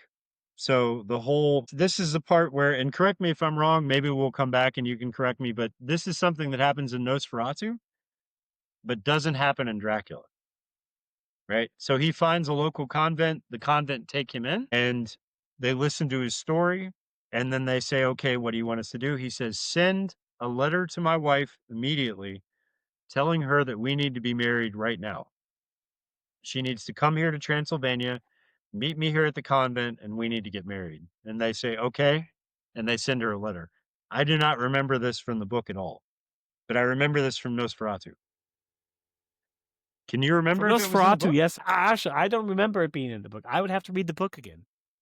Yeah, I'm gonna have to go back and look it up. I remember wanting to look it up as I was watching the scene, but I don't remember this part being in there. I remember him traveling back to England on his own and them getting married there. I don't remember her coming to him, but I'll have to go back and look just to make sure I'm not wrong. So we are back from the break. Because there are a few things that were in this that we talked about were definitely different than the book. Did a little bit of research just to kind of pull it up, and I'm a little amazed because when we were doing Nosferatu, we always referred back to Dracula and said, okay, this was not in Nosferatu. They obviously stole this from Dracula, and the two movies are kind of interchangeable in a lot of ways. Yeah. Right? The two stories are, because they are basically the same story with different names and a few liberties taken. Well, we said that this one was the best version of the book that you could get. Not entirely true, and I'll tell you why. So here we go. There's a few things that they changed. One of them is not what we thought it was. We said that in the book, we do not remember Jonathan Harker going to the convent and them helping him draft a letter to his wife. That actually did happen in the book. So that Yes, I part said is that, directly from the book. Yeah, that part is from the book. I have my doubts, but I was wrong. So in the movie, Mina is presented as the reincarnation of Dracula's dead wife, Elizabeth. Dracula sees her as his lost love, and the relationship is kind of tragic and faded and a little bit Beauty and the Beast in quality, right? So in the book, Mina is not the reincarnation of anyone. Dracula only sees her as a possible victim and goes after her as a victim. There is no love interest. There is no love story. There is no nothing like that. She was just a potential victim. That's it. So Dracula's backstory. Now this impresses me. This impresses me because the backstory for the movie I thought was one for one with the book. It's not at all. So in the movie, the prologue of the movie shows Dracula as Vlad Tepes the Impaler, right? Who's a Christian knight who renounces God after his wife's death, and it curses him to become undead. That's what we see in the movie. In the book, Stoker never connects Dracula to Vlad the Impaler at all. Not at all. Not once. The Count is described as an ancient and powerful being, but his exact origins are left vague. So in the book, they don't connect him to Vlad the Impaler at all. So that is something that came later and they put in this. Yeah. There's a scene that's going to come a little bit later and we'll talk about it, but this movie has a very powerful love story part to it. That was never in the book. There was no love story or anything like that. In the movie, Mina falls in love with him and ends up drinking his blood in kind of an intimate, passionate scene that happens in a bedroom, right? And it's kind of portrayed as sort of this twisted ritual kind of thing that has a very sexual undertone to it. In the book, that did not happen at all. In the book, he forced her to drink from his chest, and she did not want to at all. He forced her to, right? So then again, there was no love context, there was no love story, there was nothing like that in the book. The ending, we'll get to when we get to the ending here, and I'll bring it up. It's an interesting choice that Francis Ford Coppola made for this ending, but the ending is nothing like the book. So I'll bring that up when we get to it, right? But where we left off where Jonathan Harker went to the convent and drafted a letter to Mina and said, hey, you need to come here and marry me immediately, and blah, blah, blah, right? So she gets that letter, and immediately when she gets the letter, she goes back to where Lucy is to talk to Lucy and tell her the good news, right? So she goes to where Lucy is laying in the bed and says, hey, I got a letter from Jonathan. He's fine. He's being taken care of at this convent, and he's asked me to come back and marry him. That's the good news. Lucy is kind of half-half right now. Like, she's obviously turning into a vampire, but she's not fully vampire. So she's happy for Mina, right? And she's like, that's great. Go to him, get married, and come back, right? And that's exactly what Mina's gonna do. On her way out, she knocks over this fucking ream of garlic that's hanging next to Lucy's bed, right? And when she hits the garlic and knocks it on the ground, Lucy immediately reacts to it because the garlic is far enough away from her to where it's not affecting her now. And she starts turning, right? The doctor notices it. He jumps on top of her. The other guys that are in the room, the cowboy dude, tries to subdue her as well. As he's subduing her, she looks at him and starts to seduce him a little bit to get him to come closer to her. And she kisses him. And when she kisses him, she also turns to bite him. And this is where we start to see the two fangs protrude from her face for the first time, right? Yeah. Everybody in the room sees this. Everybody is now completely convinced that what the doctor has been saying this whole time is true, that she is a vampire. Yeah. And so they have to restrain her and hold her down, right? It's a cool scene because I think this actress is awesome. Like I said earlier, she's really fucking good at hamming up this role, or Shatnerizing this role, is like I like to call it when actors are like really fucking overdoing it. So that happens. They restrain her, and we then see Dracula sitting at a restaurant by himself, waiting for Mina to show up, right? Mm. And it's obvious he's been sitting there for a while. The waiter brings him a note that is to let him know that Mina is not going to be there at dinner and that she's taking off back to Transylvania to go meet up with her soon-to-be husband at the convent to get married. Yeah. He does not fucking take this very well. Like, he starts crying in the restaurant immediately. And then we get a scene where he's at home, and it's that cool scene where he's kind of in the middle of a floor, like a black floor surrounded by lit candles. Yeah. And he starts screaming at the sky, wind, like he's screaming wind, storm, rain, because he wants the storm to stop the ship from heading back over to Transylvania to meet up with her soon-to-be husband. As this is happening, Van Helsing is doing his research because now he's seen that Lucy has the teeth that are coming out. He's like, okay, this is a vampire. I need to kind of look up what she said because Lucy kind of went into this thing where Trance. she said a few words. Yeah, he said a few words. She said a few words, and one of them was the name of Dracula, and he caught on to it. So he goes back to a book, like an ancient book, goes through history and discovers that the vampire that is in control of her is actually Vlad the Impaler Dracula, right?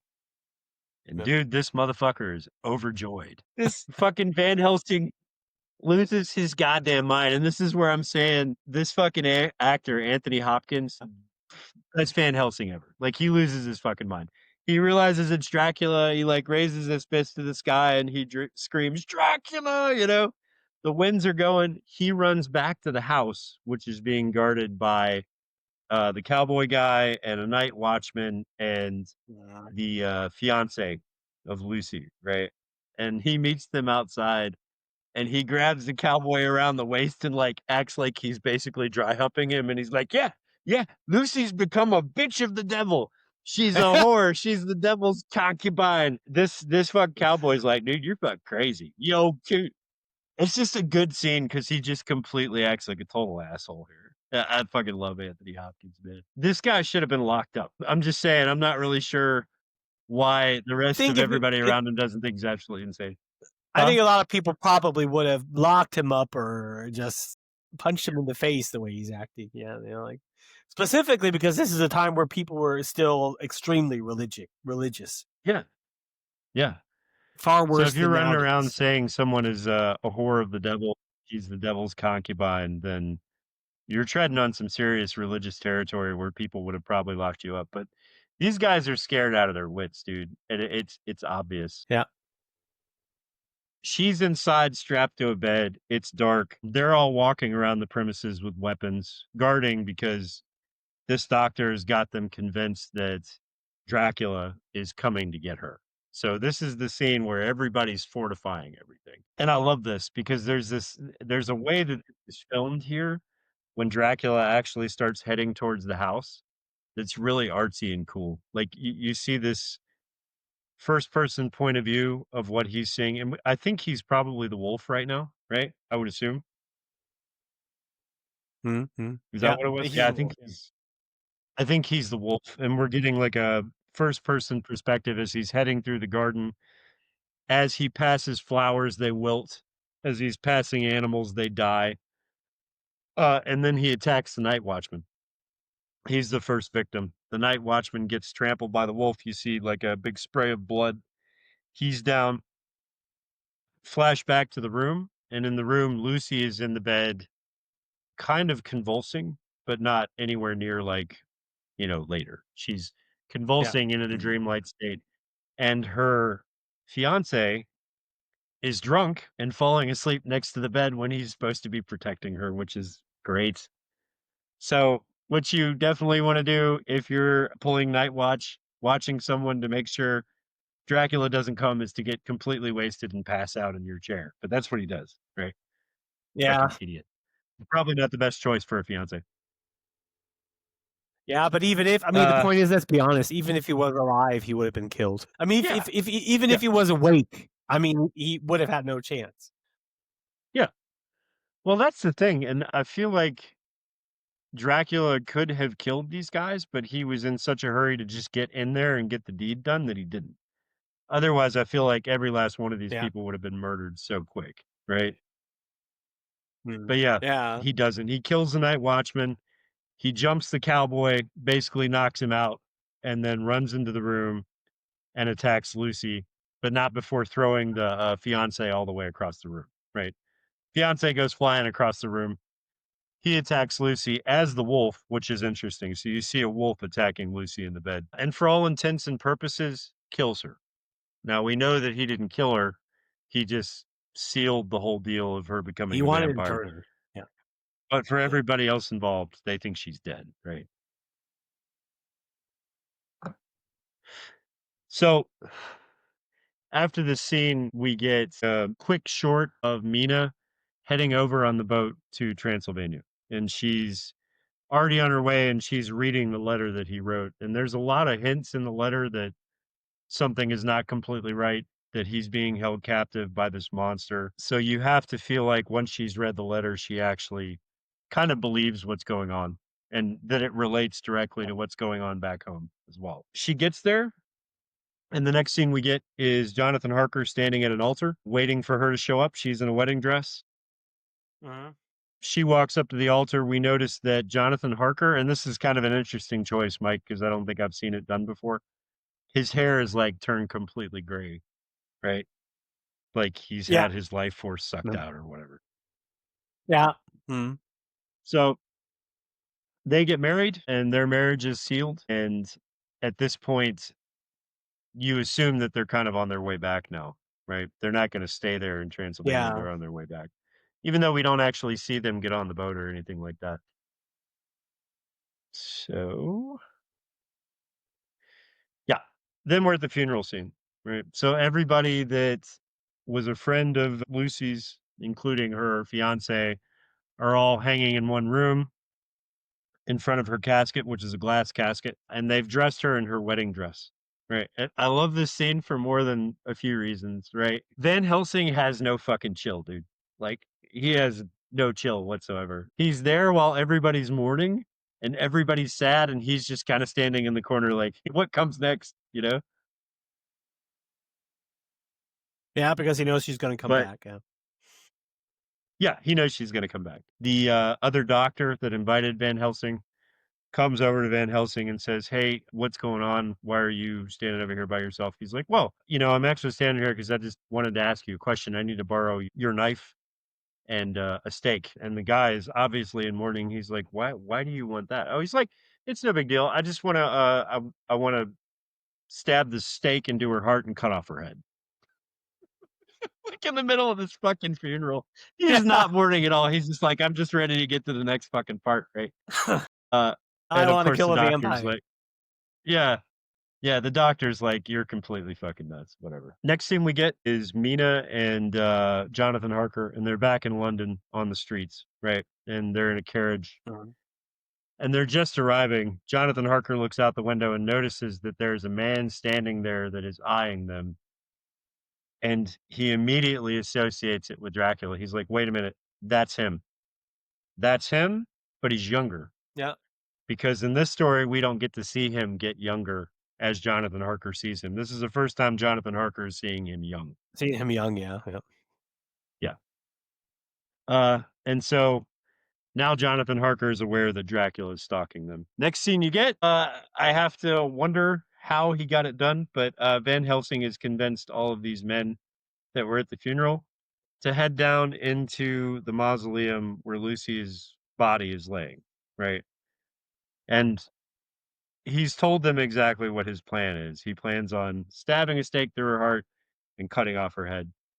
They've all gone along with it. They've all got tools there to raise the casket. They've got stakes. They've got holy water. They've got everything that they need. Yeah. They go into the room, pull back the top of the casket, and Lucy's gone. Everybody is amazed by this except for Van Helsing. He's like, yeah, well, I mean, she's undead. She's undead, and she's probably out feeding right now. Everybody looks at him like he's insane, and they're like, this is ridiculous. Where did you move her body? Why did you move her body? He's like, I didn't do it. She's undead, like I said. And at this time, cool scene, she comes walking down the stairs into the crypt. Yeah, that's cool. Yeah.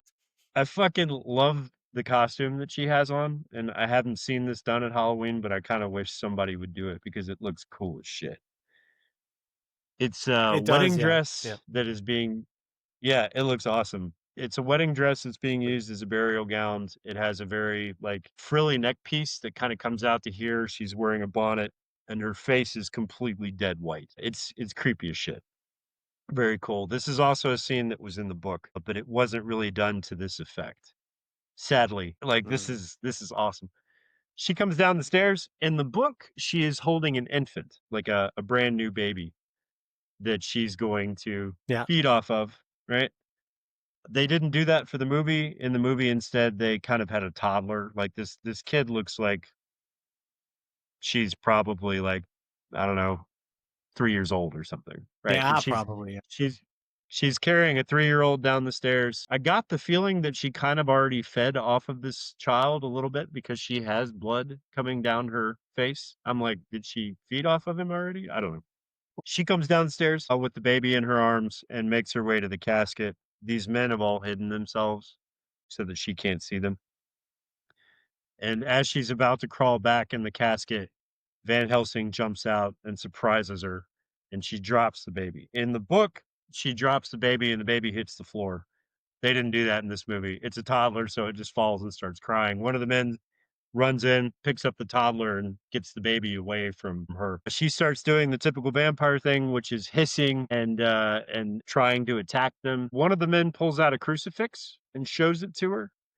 She does this horrible hiss, and as he's getting closer with the crucifix, she kind of goes into this reverse mode of putting herself back into the casket, right? Scene was actually done the way that Sam Raimi does things where like he films everything in reverse. And so this was filmed in reverse, but it looks cool how they do it. She goes back into the casket and they start kind of going through the same part of the Bible that exorcists use when they're doing an exorcism. It's that whole prayer. And they start reading that. And as they're reading that and they have the crucifix over her head, she sticks her head back out of the casket and just spits blood all over all of them. It's like this fucking gigantic stream of blood all over everybody in the room, which is cool as shit. Fucking love that. They continue to do this prayer. They get her to lay down in the casket again and close her eyes. Van Helsing tells the fiance, okay, this is your part. You have to do it. Take the stake, put it over her heart, and put it through her. And once you do that, I'll cut off her head. Surprisingly, the guy doesn't hesitate. He just does it. He puts the fucking stake right over her heart, hammers it in. There's a spurt of blood, and then Van Helsing cuts off her head. Cool fucking scene. Arguably one of the best scenes in the film, in my opinion. Yeah, true. One of the most rememberable ones. Yeah. Yeah, absolutely. Like, beautifully filmed, beautifully executed. If you didn't watch this film for anything else, this scene right here would have been worth the whole movie for me. Give me a second, waiting for this to buffer. So the cool thing about this, and you have to remember how Francis Ford Coppola does films. So if you've seen any of his movies, there's a heavy dose of humor that he'll put into stuff, but it's usually very off-color humor. And if you remember this scene, Mike, they cut off her head, and the minute they cut off her head, the next scene is them flashing to like a big thing of beef on a plate that gets cut into with a knife. So you see her head get cut off, and then they cut into the beef with a knife. So it's kind of like, ugh, like you're shocked by the way Yeah. the scenery is done and the way it's filmed. So I like that. I like the fact that they did that cut. It actually makes the scene even more effective. Next scene we get, Van Helsing is having dinner with Mina and Jonathan Harker, and he's kind of explaining to them what's happened, what's going on, and what they need to be worried about, right? Because he is convinced that Yeah. Dracula is going to come back for her, right? And so he asked Jonathan Harker, he says, during your time at the castle when you were captive, did you ever once feed off of the blood of any of Dracula's wives? And this is important because he wants to rule out the fact that Jonathan Harker could also be becoming a vampire because he was there for a really long time. You would assume Yeah. at some point that could have happened. Jonathan, what'd you say? I didn't say anything. I just said yeah. Oh, okay, cool. Hmm. So Jonathan Harker says, no, it never happened. He's like, well, then good. You're not going to become a vampire. So the next thing that we need to do, like he doesn't waste any time like talking about anything. He's like, okay, you're not going to become a vampire. So the next thing we need to do is we need to go kill Dracula. So that's what we're going to do. The one thing we haven't talked about in this movie, Mike, is Renfield, right? So there's a few scenes with him where they show him in his cell. Yeah, we forgot He's Renfield. obviously eating, yeah, he's obviously eating insects like he always does, that kind of thing. But one thing I didn't get before until this round of watching it, and I think it's because this time I paid attention to the details a little bit more, is that the insane asylum that Renfield is in is right outside of looks like a graveyard mausoleum kind of place, right? Am I Yeah. seeing that right? Mhm. Okay. Yeah. Yeah, you saw the And right. for whatever reason, yeah, for whatever reason, I don't know why, the boxes that were transported from the Demeter were transported to this graveyard area. It's like also a storage area, right? And it's right outside of the insane asylum where Renfield is. Seems very convenient, but whatever. Inside the insane asylum where Renfield is, that's also the place where the doctor that invited Van Helsing lives. So his living quarters are right Yeah. above the insane asylum, right? Mhm. And so Renfield is just hanging out the window, screaming, why Dracula is not coming back and saving him Yeah. because he was promised eternal life, which is what Renfield was always promised. He was Mhm. promised that if he helped out Dracula, he would be given eternal life and he would actually become what I would assume is a familiar, right?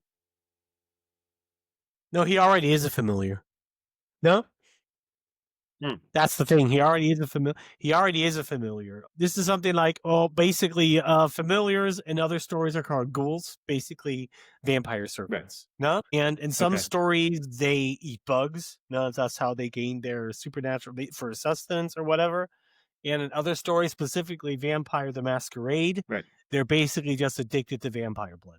Because if you drink vampire blood, you become a ghoul. You'll be stronger than a normal human. You won't age anymore, but you will be addicted to the vampire blood. And Okay. Renfield at this point is already a familiar. Okay. But he's I mean, captive, when it comes to which is kind of like, vampire stories, familiars, ghouls, kind of interchangeably, those terms are being used in okay. vampire stories often. So Renfield at this point is, he's also, I'm not exactly sure where this comes in or if this happened in the book, but it doesn't really matter. He's kind of come to the realization that Dracula is not coming for him, that he's not going to Yep. save him. He feels cheated. Mm. Mina Harker, for whatever reason, also when they're there, she realizes, hey, wait a minute, I feel drawn to the insane asylum. Is there somebody there? The doctor says, yes, that's where Renfield is. He is the man who had the contract for the Dracula castle before your husband took the contract. And he's in there because he's lost his mind. She wants to go see him, right?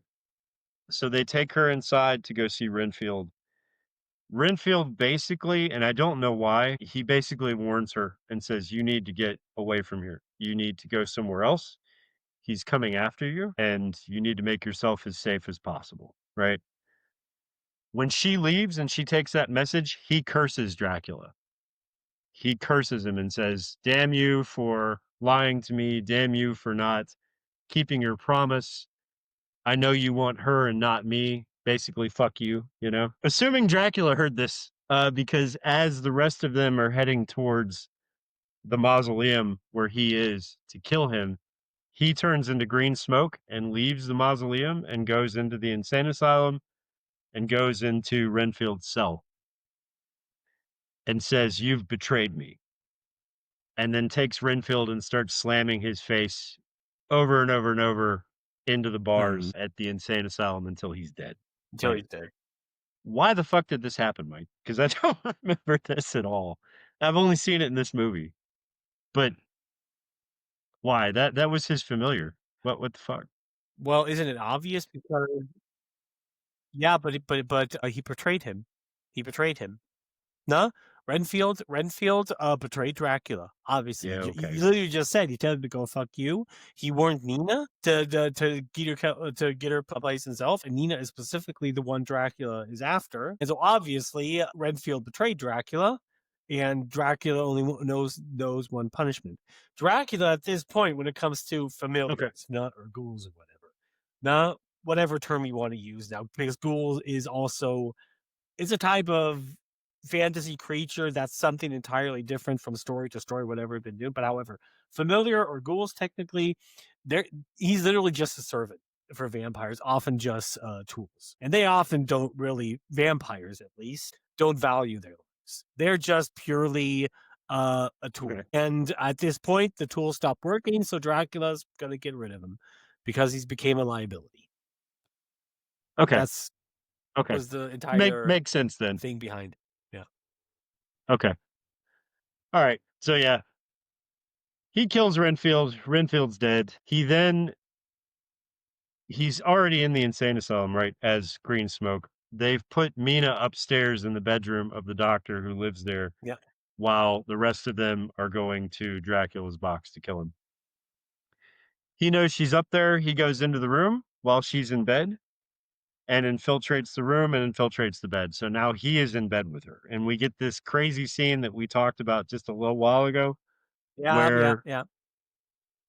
There's this big explanation of why he's doing what he's doing. So he explains to her, I feel like you're the soul of my wife. I've traveled across oceans of time to be with you, which is a line from the book that's really famous. And he's about to feed off of her and turn her into whatever he is, and then stops and decides not to do it because he loves her too much. This is what he says. He says, I can't do it. I love you too much. It's not fair to curse you to this life that I have, right? But she turns it around and is like, you know what? Fuck it. I want to do this. Let's do this. So, yeah. Yeah. But this is also something Whatever. that's like, Okay.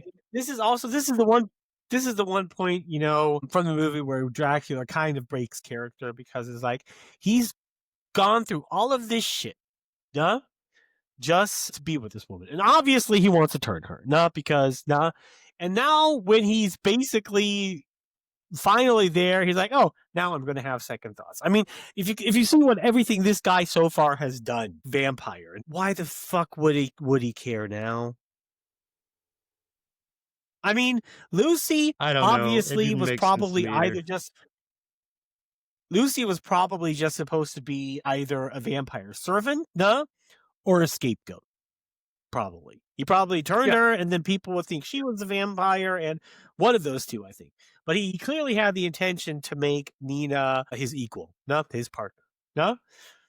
So this point specifically, this makes absolutely no sense. I mean, and I'm sure he didn't act like this in the book. I was not aware anymore either that the love story wasn't in the book. I mean, I read the book when I was 12. No, so Yeah, I read the book over but 25 years ago, man. So yeah, and yeah, but still, this specifically, this scene makes absolutely so sense. And I would say the typical, vampire trope, like, I love you too much, I can't curse you to bullshit. this life, comes specifically from this movie. Yeah. Yeah. No, you're absolutely Yeah. right. This was done specifically for the love angle. Like they obviously wanted to make this into more of a love story than the original book was. We already found out that's the case with the research we did during the break. The book was a lot more forceful. There was a dominance to Dracula in the book that is not here. And in this scene in the book, he appears to her in the room and forces her to become what he is, right? There is no love angle, and that's what happens here. And it is absurd. It is absurd to have him change his mind at the last second when this is the whole fucking reason he came back to England. I agree with you. It's fucking dumb. But whatever. The rest of the movie is so fucking good, I can forgive it, Yeah, especially I mean, because of the the thing is, next scene. yeah. I mean, just like I say, every movie, if there's like one or two scenes that are like super fucking absurd and cringe and make no sense, or if it's only like certain aspects of a movie, even if those aspects are through the entire movie, constant, it's not really that bad if it's overall a great Yeah. movie. But Yeah. we have other. I mean, there are other things that we're probably going to get into in future where we're probably just going to shit all over them. One we already know now, nah, about the newest. Let's say the newest sci-fi Disney princess show. Nah, you know what I'm talking about. Oh, Jesus fuck Christ, man. So there are different levels of betrayal, Mike. There are different levels of betrayal to stories, right? No, but Matt, I can stomach. Go ahead. do you think maybe we should stick with Dracula now because we can? Yeah. Okay. Okay. Let's derail for a few minutes. I already kicked the train off the rails. So. I mean, I could derail, but I feel like we're going to derail so much when we actually do that episode. That's going to be a fiery episode that I hope when people watch, if you do, like, we are talking about Alien Earth, just in case anybody didn't know. Yeah. But when that happens, we're going to piss off so many people because I'm going to point out every little stupid fucking thing that series did to Alien. I mean, that is a different type of betrayal than what is happening in this movie. Like there's a couple liberties that were taken here that might be out of context with the story and maybe don't fit, but it's nowhere near as bad as what's happening with Alien Earth, dude. No, but we'll get to that soon. Alien Earth, I do think in the long term spoken, I do think Alien Earth is going to rival the divisiveness and the polarization of The Last Jedi. And I do think it might even succeed. No, oh yeah, because it's already showing now, Matt, no, that the entire everybody loved the show from the first episode. That's already died down.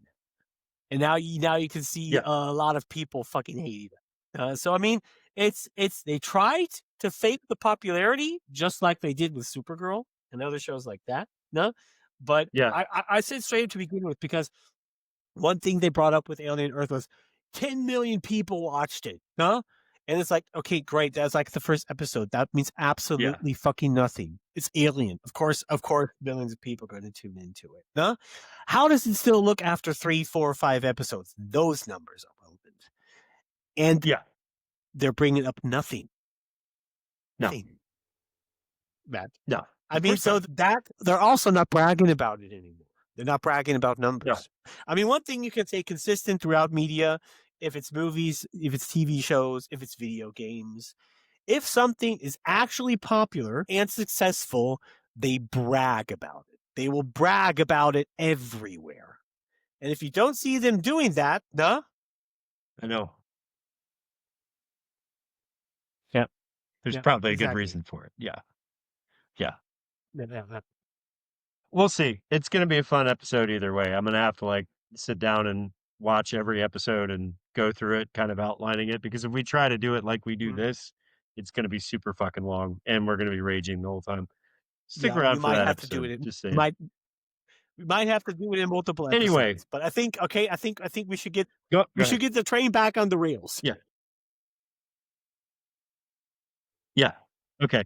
So we just got the scene where Dracula changes his whole fucking mind about everything that he wanted to do and had a change of heart at the last minute, whatever. Thankfully, our girl Mina is there to get him back on track. She drinks the blood from his chest. So now effectively she is going to turn into a vampire.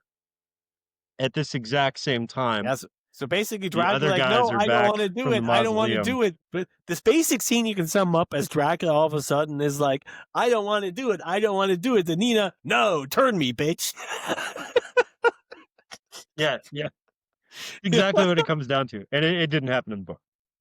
I'm fine with it. I'm fine with it because the next scene here, the guys have realized that Dracula is not at the mausoleum and have gotten smart to the fact that he's probably up in the room with Mina, right? So they head up into the room with crucifixes, holy water, all this stuff. And this is where we get the coolest looking fucking vampire in movie history. This thing is fucking sick, dude. Yeah. And what's even more impressive about this costume is that this was at the time when people were not really doing silicone masks. They weren't doing silicone bodysuits. This was not a thing in the 90s. And this is one of the first times that it's been done. And I actually had to go back and look it up because this thing is full silicone. It's not, what's the other stuff that they use? Latex. It's not latex. So they actually, for the first time in a movie, created a full silicone suit. And I would argue this is probably what prompted people to start using silicone for expensive costumes. Because this thing looks fucking great. It does. Yeah. Mm. Amazing. He's like this half bat, half human creature with, hair on his body. And the suit actually looks wet. His face is like a bat. His ears are like a bat. His arms are restrained and kind of almost like wings. It just looks fucking sick, dude. It looks super sick. It does look cool. It's aided by his acting too, because his acting in this part is fucking through the roof, dude. Like Gary Oldman is a god. He's a god. That's true. Yeah. They hold a They hold a crucifix up to him. He curses them.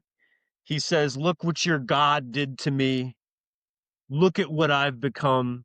The hatred of man has created what I am and what you see before you." Fucking awesome. Awesome shit. Very metal. They throw holy water at him, right?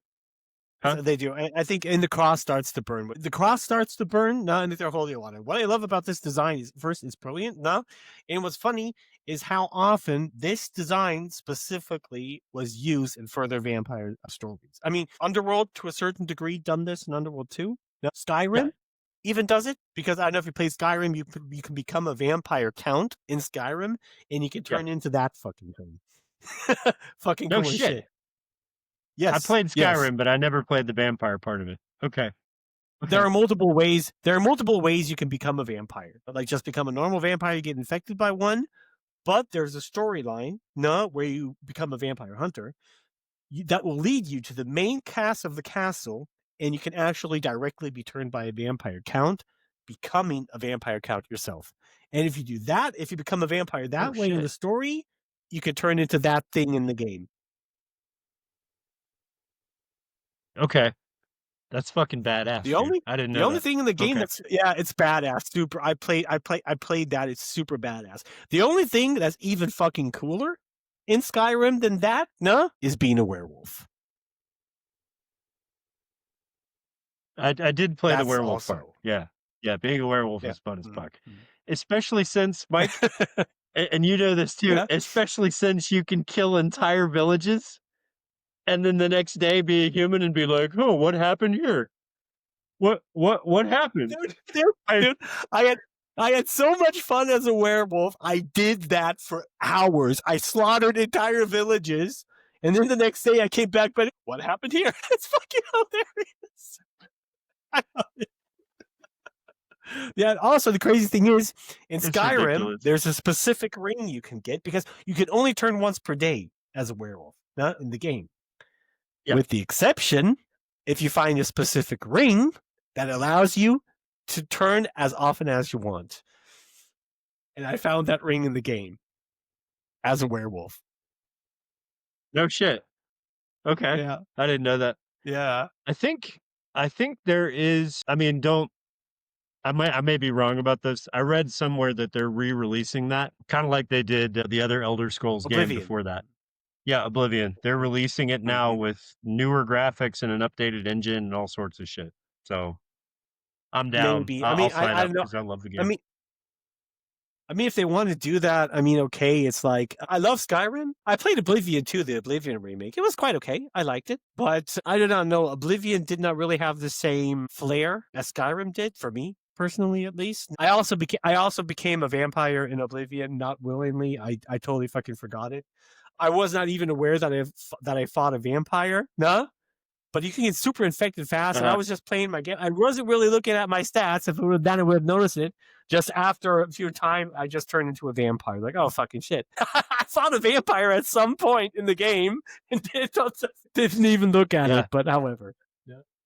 That's the thing about those games, dude. Like, I've been a gamer for so long that I'll remember parts of a game, and I won't remember what game it is that I'm remembering. And then I'll go back and play it, and I'll be like, "Oh shit, that was this game where I did that." Oh, okay. It's weird. Like if you're a gamer and have been a gamer as long as we have, like bits and pieces of games fall away that you forget about, and then you go back and play it, and you're like, "Oh, I forgot how absolutely fucking awesome this is." It's kind of like with Half-Life 2 at the end of the game where you get like the anti-gravity gun. For whatever reason, I was thinking this whole time that was Doom 3, right? But I went back and played Half-Life 2 and got to that part, and I was like, "Oh shit, that was this game! Awesome!" You know? Yeah, but Doom 3 was basically just a remake of Doom 1, story-wise. Yeah. Well, no. Doom 3 was kind of a half-assed remake of Doom 1. I'll give you that. Like, I could get into Doom for a Doom discussion for hours, about that series. But I'm not going to waste anybody's time here because if you're a Doom fan, okay, maybe we'll do a Doom episode. But I'm not going to like waste everybody's time with that. Doom 3 had a great graphical engine. The story was trash, and the game was not very good. But I was still happy that we got Doom 3. Yeah. Yeah. Anyway, so back to Dracula, right? So they've held the cross up to him. The crucifix caught on fire. He did that, by the way. They threw holy water on him, and were able to kind of push him back, which I'm not really sure how. If it's because they had the crucifix and they had the holy water, they were kind of able to subdue him into a corner. But they did. He goes back into the back of the room, into the shadows, turns into a bunch of rats, and then gets away that way. Oh, yeah. Mike? Yeah. Mike, if it were me and I wanted to kill him, I would probably have started stomping the rats as they were leaving, but none of them do that. They just kind of let the rats like walk past them.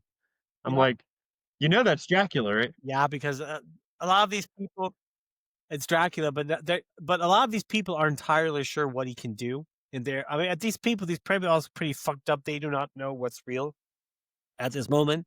They probably also not even notice that it's him. Nah. And if you get into vampire lore, it doesn't matter if you kill one or two of the rats, man. If even one of them, if you were able to kill all of them, you have to kill all of them if you want to kill Dracula.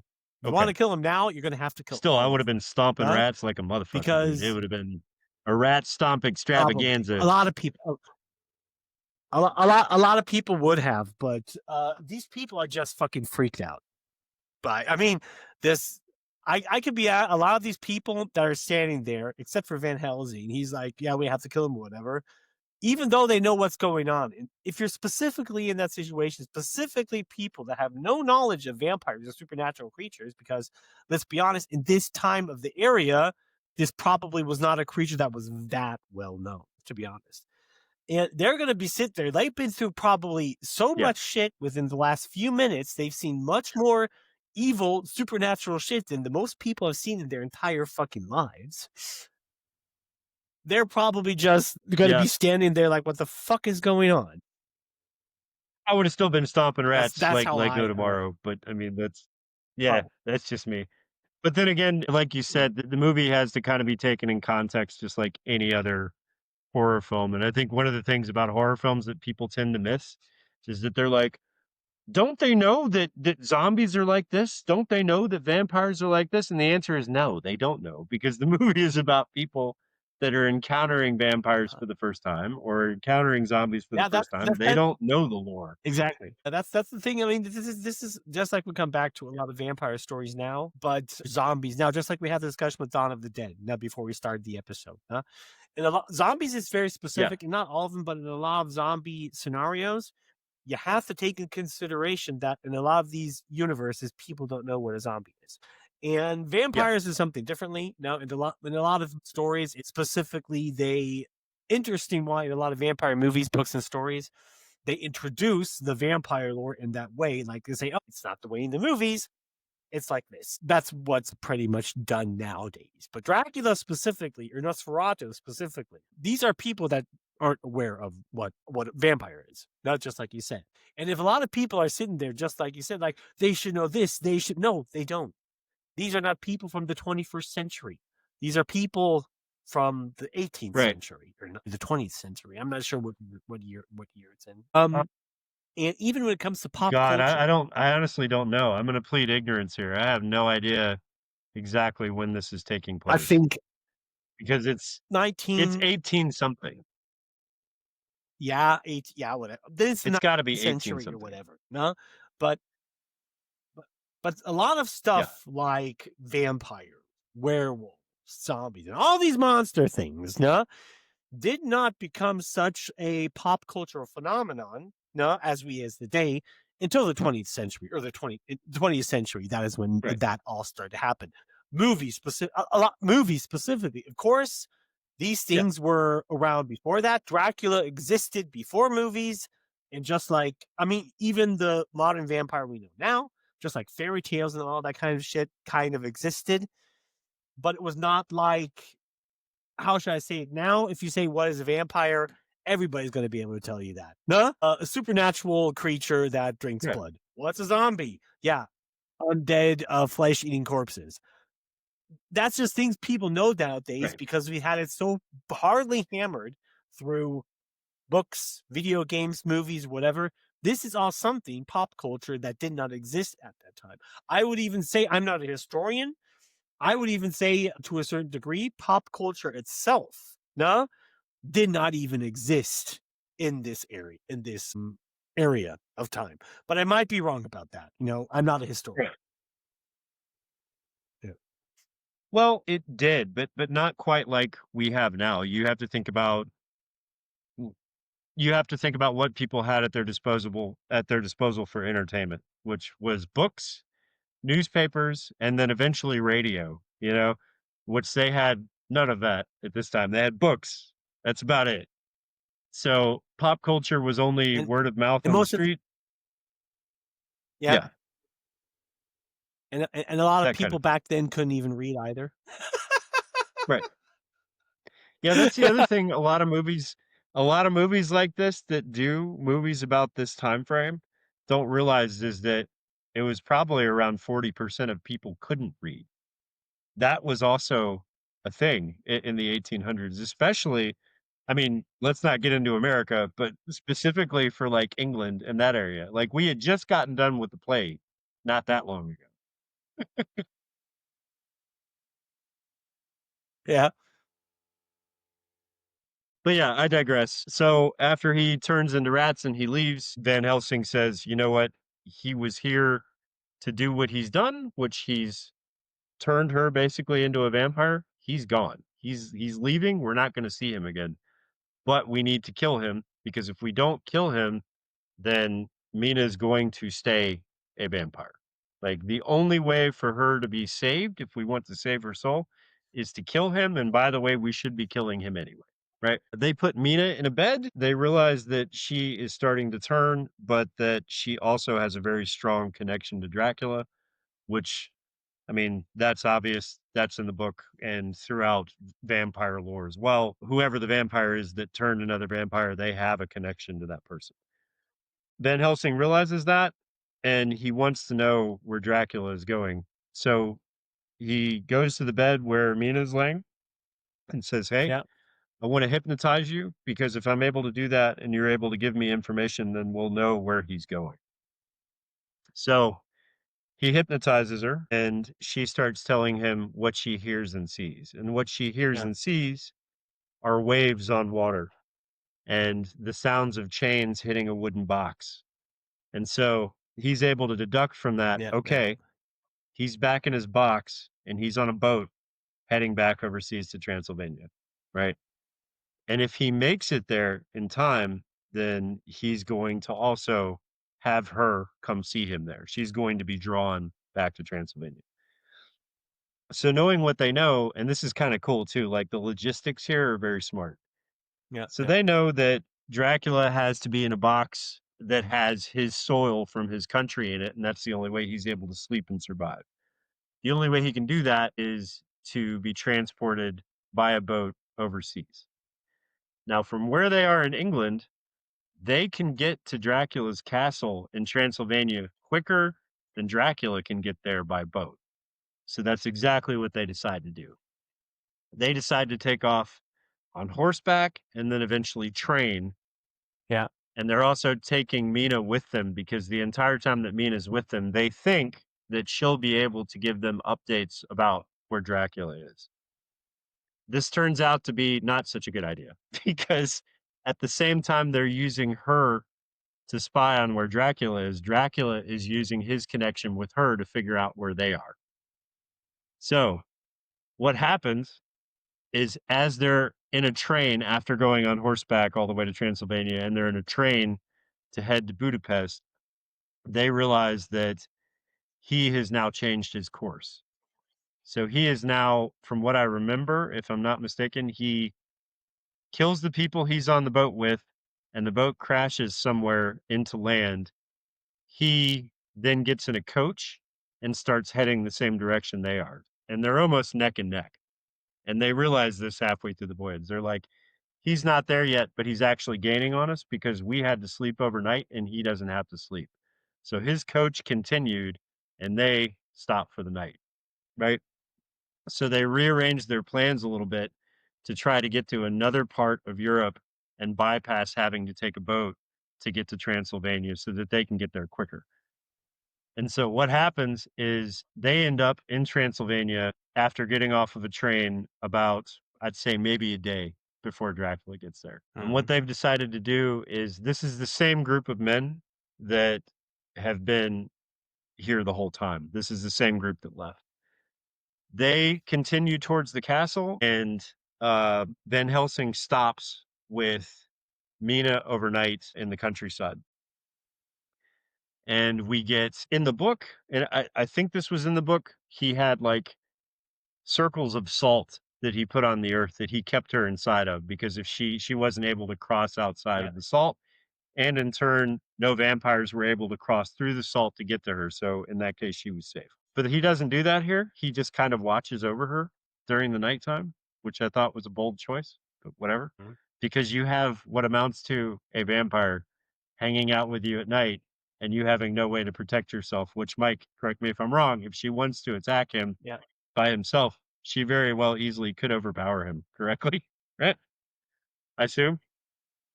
Yeah, but depending if she's not turned yet, so definitely she's not a vampire yet.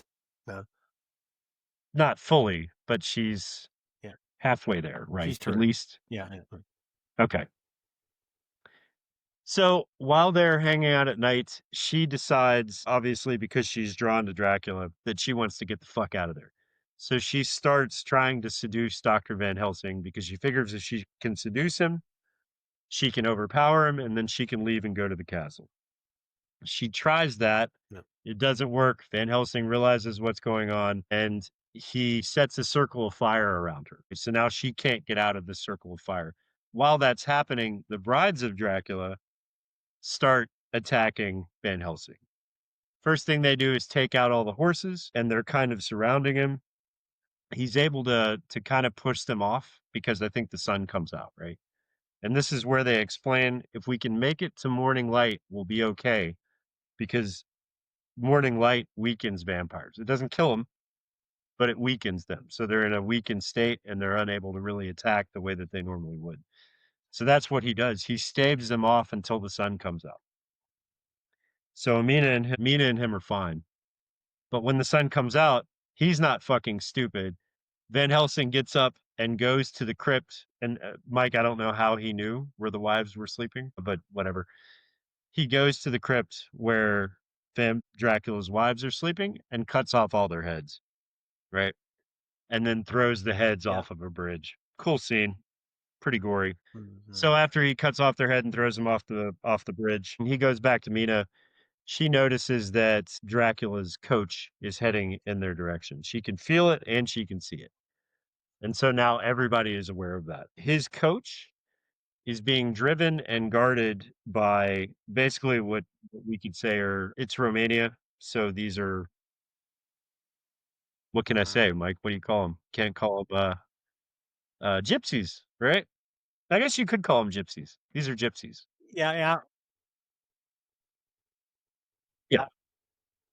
So yeah, his coach is nomads. Okay, sure. So his coach is being guarded by Romanian nomads. And we're told earlier in the movie, and I think we kind of skipped over this part, but we're told earlier in the movie that he has basically a small army of these nomads that are completely devoted to him. They're the ones that fill his coffin with dirt. They're the ones that build the boxes that all of his stuff and him travel overseas with. And they're the ones that load him on the boat, and they will fight for him to the death. So this coach is being driven and defended by them. The men that were there waiting notice the coach is coming, and they start chasing after the coach. And we get this really cool kind of almost, I want to say like early 60s cowboys and Indian style fight on this coach where they're shooting each other back and forth. That's exactly what it is. This is exactly like an early Saturday morning serial back in the 40s, of black and white cowboy films. Eventually, they're able to kill everyone on the coach and stop the coach. And this is where Dracula comes out of his coffin, right? Now we have to remember, and this is at the castle. They're actually at the castle, inside the castle gate, when they finally stop the coach. Dracula comes out of the casket. Of course, you have to remember this is in the daylight, so he's extremely weakened. He doesn't really have all the powers that he would normally have. A big fight ensues with him, and he gets his throat slit. I think the cowboy is the one that slits his throat, right? Yeah. When they slit his throat, they decide for some reason, and maybe you can explain this because I couldn't find it anywhere in the book literature or anything. In the book, he doesn't make it into the castle, and this is the part that I was going to bring up. In the book, he doesn't make it into the castle, and in the book, it's Dr. Van Helsing and Mina's fiance, or no, not Mina's fiance. Jonathan Harker. Yeah, Jonathan Harker. Jonathan Harker kills him. He stabs a stake through his heart and cuts off his head, and that's the end of the book. The movie, they slit his throat, and then Mina says, "Let me do this," right? No. And so they decide, okay, sure, why not? Yeah, Let's let the half vampire girl who's completely devoted to him follow him into his own castle to finish the deal. I think you're remembering it entirely wrong, because Nina holds a gun or a knife up to Jonathan and says, "Would you do the same to me? Are you going to do the same to me?" And blah blah blah. Then they leave, take off. I don't remember that entirely, what you just explained at the end of the movie. Right. Okay. No, you're right. So I think you got that. They're wrong. all about to attack him. Jonathan Harker's about to attack him. She does point a gun to him and says, "When my time comes, would you do the same to me?" And then he lets her go with Dracula into the castle, right? So they probably would have killed him right then and there, but she had a gun to him. They go into the castle together, right? Mina and Dracula. They go back to the altar where we saw the opening of the film, where he stabbed the cross and all the blood came out of it. He starts dying in front of the altar. He kind of turns back into his normal younger self that we saw at the beginning of the film. There's kind of this exchange between the two. She states that she loves him. He states that he loves her, and that he realizes he's a monster. He realizes that he's not of this earth, and he wants her to end his curse, right? So she takes a stake and stabs it into his, or it's a sword actually, stabs it into his heart and then cuts off his head, right? And that's the end of the film. Now, this is a completely different ending than, like I said, is in the book. I don't know why they did it, probably for the love story angle, but it's still a pretty epic ending. It is. Right? And It is. also worth mentioning, this whole scene from the time that he comes out of his casket and gets his throat slit until here where he dies and turns into his normal younger self, he's got kind of a vampire bat looking face that looks really fucking cool. Yeah. I think this is just another rendition of the costume that we saw earlier, but it is really, really good makeup. When she cuts off his head, also, it's a blink and you'll miss it kind of thing. But the cross where he stabbed his sword into the cross at the beginning of the movie, there's an indentation where the sword was. They do a flash look at the cross, and that indentation where the sword was disappears from the cross. Basically, like, I guess, releasing his curse. Yeah. So what you can assume from that, right? What you can assume for that is that he probably didn't go to hell. He was probably allowed to go to heaven, I'm assuming. Yeah, purgatory. If you take it strictly, he was probably going to go to purgatory, burn there for a while, and then go to heaven. Okay. Well, whatever. I mean, I think he came out good in the end, either way, after all the shit that he pulled. Yeah. As a music fanatic, you also get one of the coolest songs that was ever done for a vampire movie. It's called Love Song for a Vampire. It's by Annie Lennox, and it's the ending song in the credits. And if you haven't heard that song, go back and check it out. Yeah. Annie Lennox is badass, and that song is extremely fucking haunting. If you haven't heard it, you need to listen to it. Awesome fucking stuff. Anyway, I'm going to stick to my guns on this. The fact that this is probably the best Dracula movie that exists. Fair enough? Yes, fair enough. I mean, it is. Absolutely. It was one of my favorite. I mean, yeah, it's one of the best Dracula movies that ever existed. That has been made so far. I do say, except for small things they have changed, it's also very accurate to the books, to the book itself, except for a few things that were changed. But that's always things when they make a movie from a book that goes this. And it's this movie and Dracula Untold that I thought, in my opinion, were the best Dracula movies. No? I mean, because Dracula I have not Untold seen was Dracula not Untold. You never seen it? I haven't seen it. Yeah. No. Well, never saw Dracula you should watch Untold. it. It's not necessarily a horror movie. It's more dark fantasy, and it's basically shows how Dracula becomes a vampire, but it's entirely different backstory. So the Vlad Impaler thing, that's all a thing as well. He doesn't become a vampire because he's cursed by God. That entire thing is different. Okay. But he's super fucking badass and is probably the most OP version of Dracula that has ever been done. In Dracula Untold. Okay. Literally the most OP version of Dracula I have ever seen. However, but that does not really follow. Dracula Untold does not follow the book at all. It's just, I would assume not, because it's called Untold, right? Yeah. It's an entirely thing on its own. No? How should I say it? Yeah, but then you have like the older movies that are kind of okay. And even though Wes Craven's Dracula trilogy, for example, I don't know if you've seen it. No? No, never saw it. Have you seen that? No? Well, because Wes Craven actually made a Dracula trilogy. No? No shit. And I never saw it. I don't know anything about it. Yeah. Yes. Okay. I saw it. It's ridiculous. It's Wes Craven, man.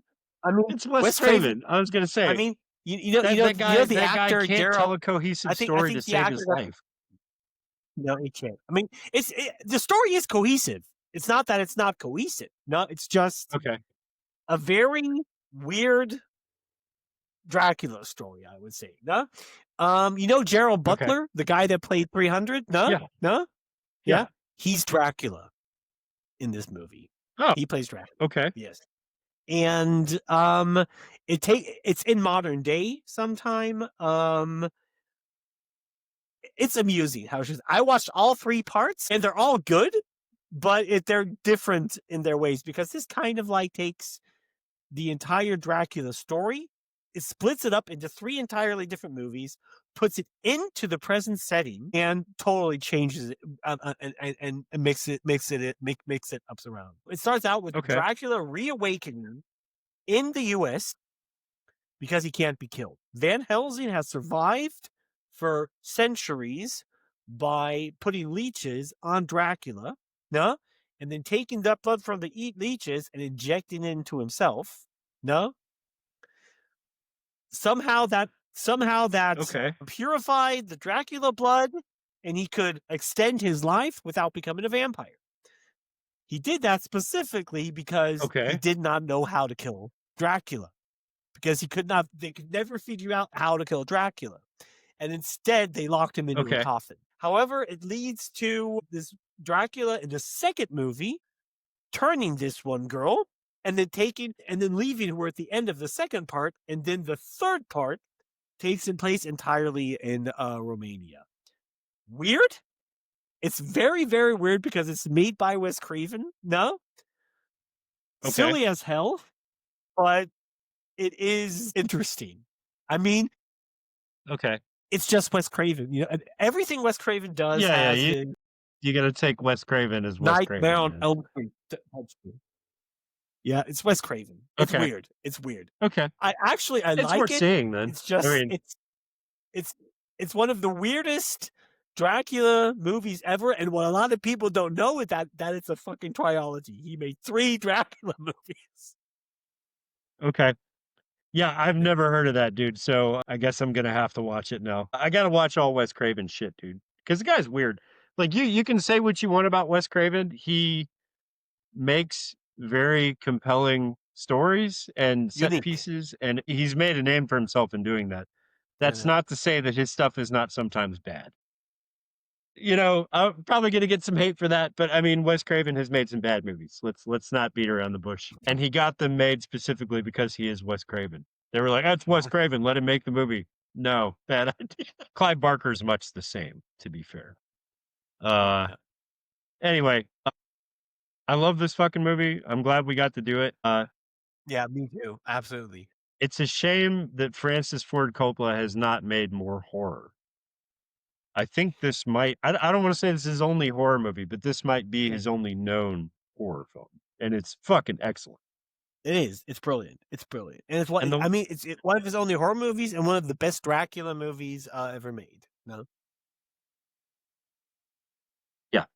And the other thing that I'll say about this, and this is interesting. I don't normally get to try this in real time, right? But every once in a while, there's a movie that I have to go back and watch for this podcast. Chrissy was never a big horror fan, so a lot of it she hasn't seen. Yeah. And I didn't give her any context for this movie. I just said, hey, there's a movie that was made by Francis Ford Coppola. It's probably the best version of Dracula there is. We're going to watch it. And so we watched it. And at the end of the film, she was like, that was amazing. It was fucking great. When was this movie made? And when I told her it was made in the 90s, it shocked the shit out of her. And that's because this is filmed so well. And the set pieces are done so well that nothing looks fake. Nothing looks doctored. There's no CGI, but it's a brilliant take. She thought it was a modern film. So that's pretty fucking telling. That is, yeah. Anyway, you got anything else you want to say about this film? No, not really, actually. I mean, there's a lot I could talk about going into the entire lore thing, but you know how that would end. This episode is probably going to be last for 5 hours. It's going to end up in another hour. Yeah. Yeah. But no, I'm cool. It's cool. It's cool. Do we know what's up next on the list? Next on the list up should be Friday the 13th 2. Fuck yeah. Okay, cool. That makes me happy. Yeah. So we'll go with Friday the 13th for the next one, unless we change our mind. Yeah. So it's Friday always a the big surprise 13th for too. everybody. Yeah, exactly. Yeah. Okay, awesome, cool. Yeah. Okay, hope you guys enjoyed the episode. One thing we didn't say, probably because we were a little bit frazzled with shows in between, is if you like the podcast, give us a like, follow us on YouTube, and Totally fucking forgot. send us some messages about the movies that you want to see, because usually if people write us and say, hey, I'd like to see this movie, we might actually do it. So just remember that. And until next time, I'm Matt. I'm Mike. Bye. We'll see you next time. The blackest eyes. The devil's eyes.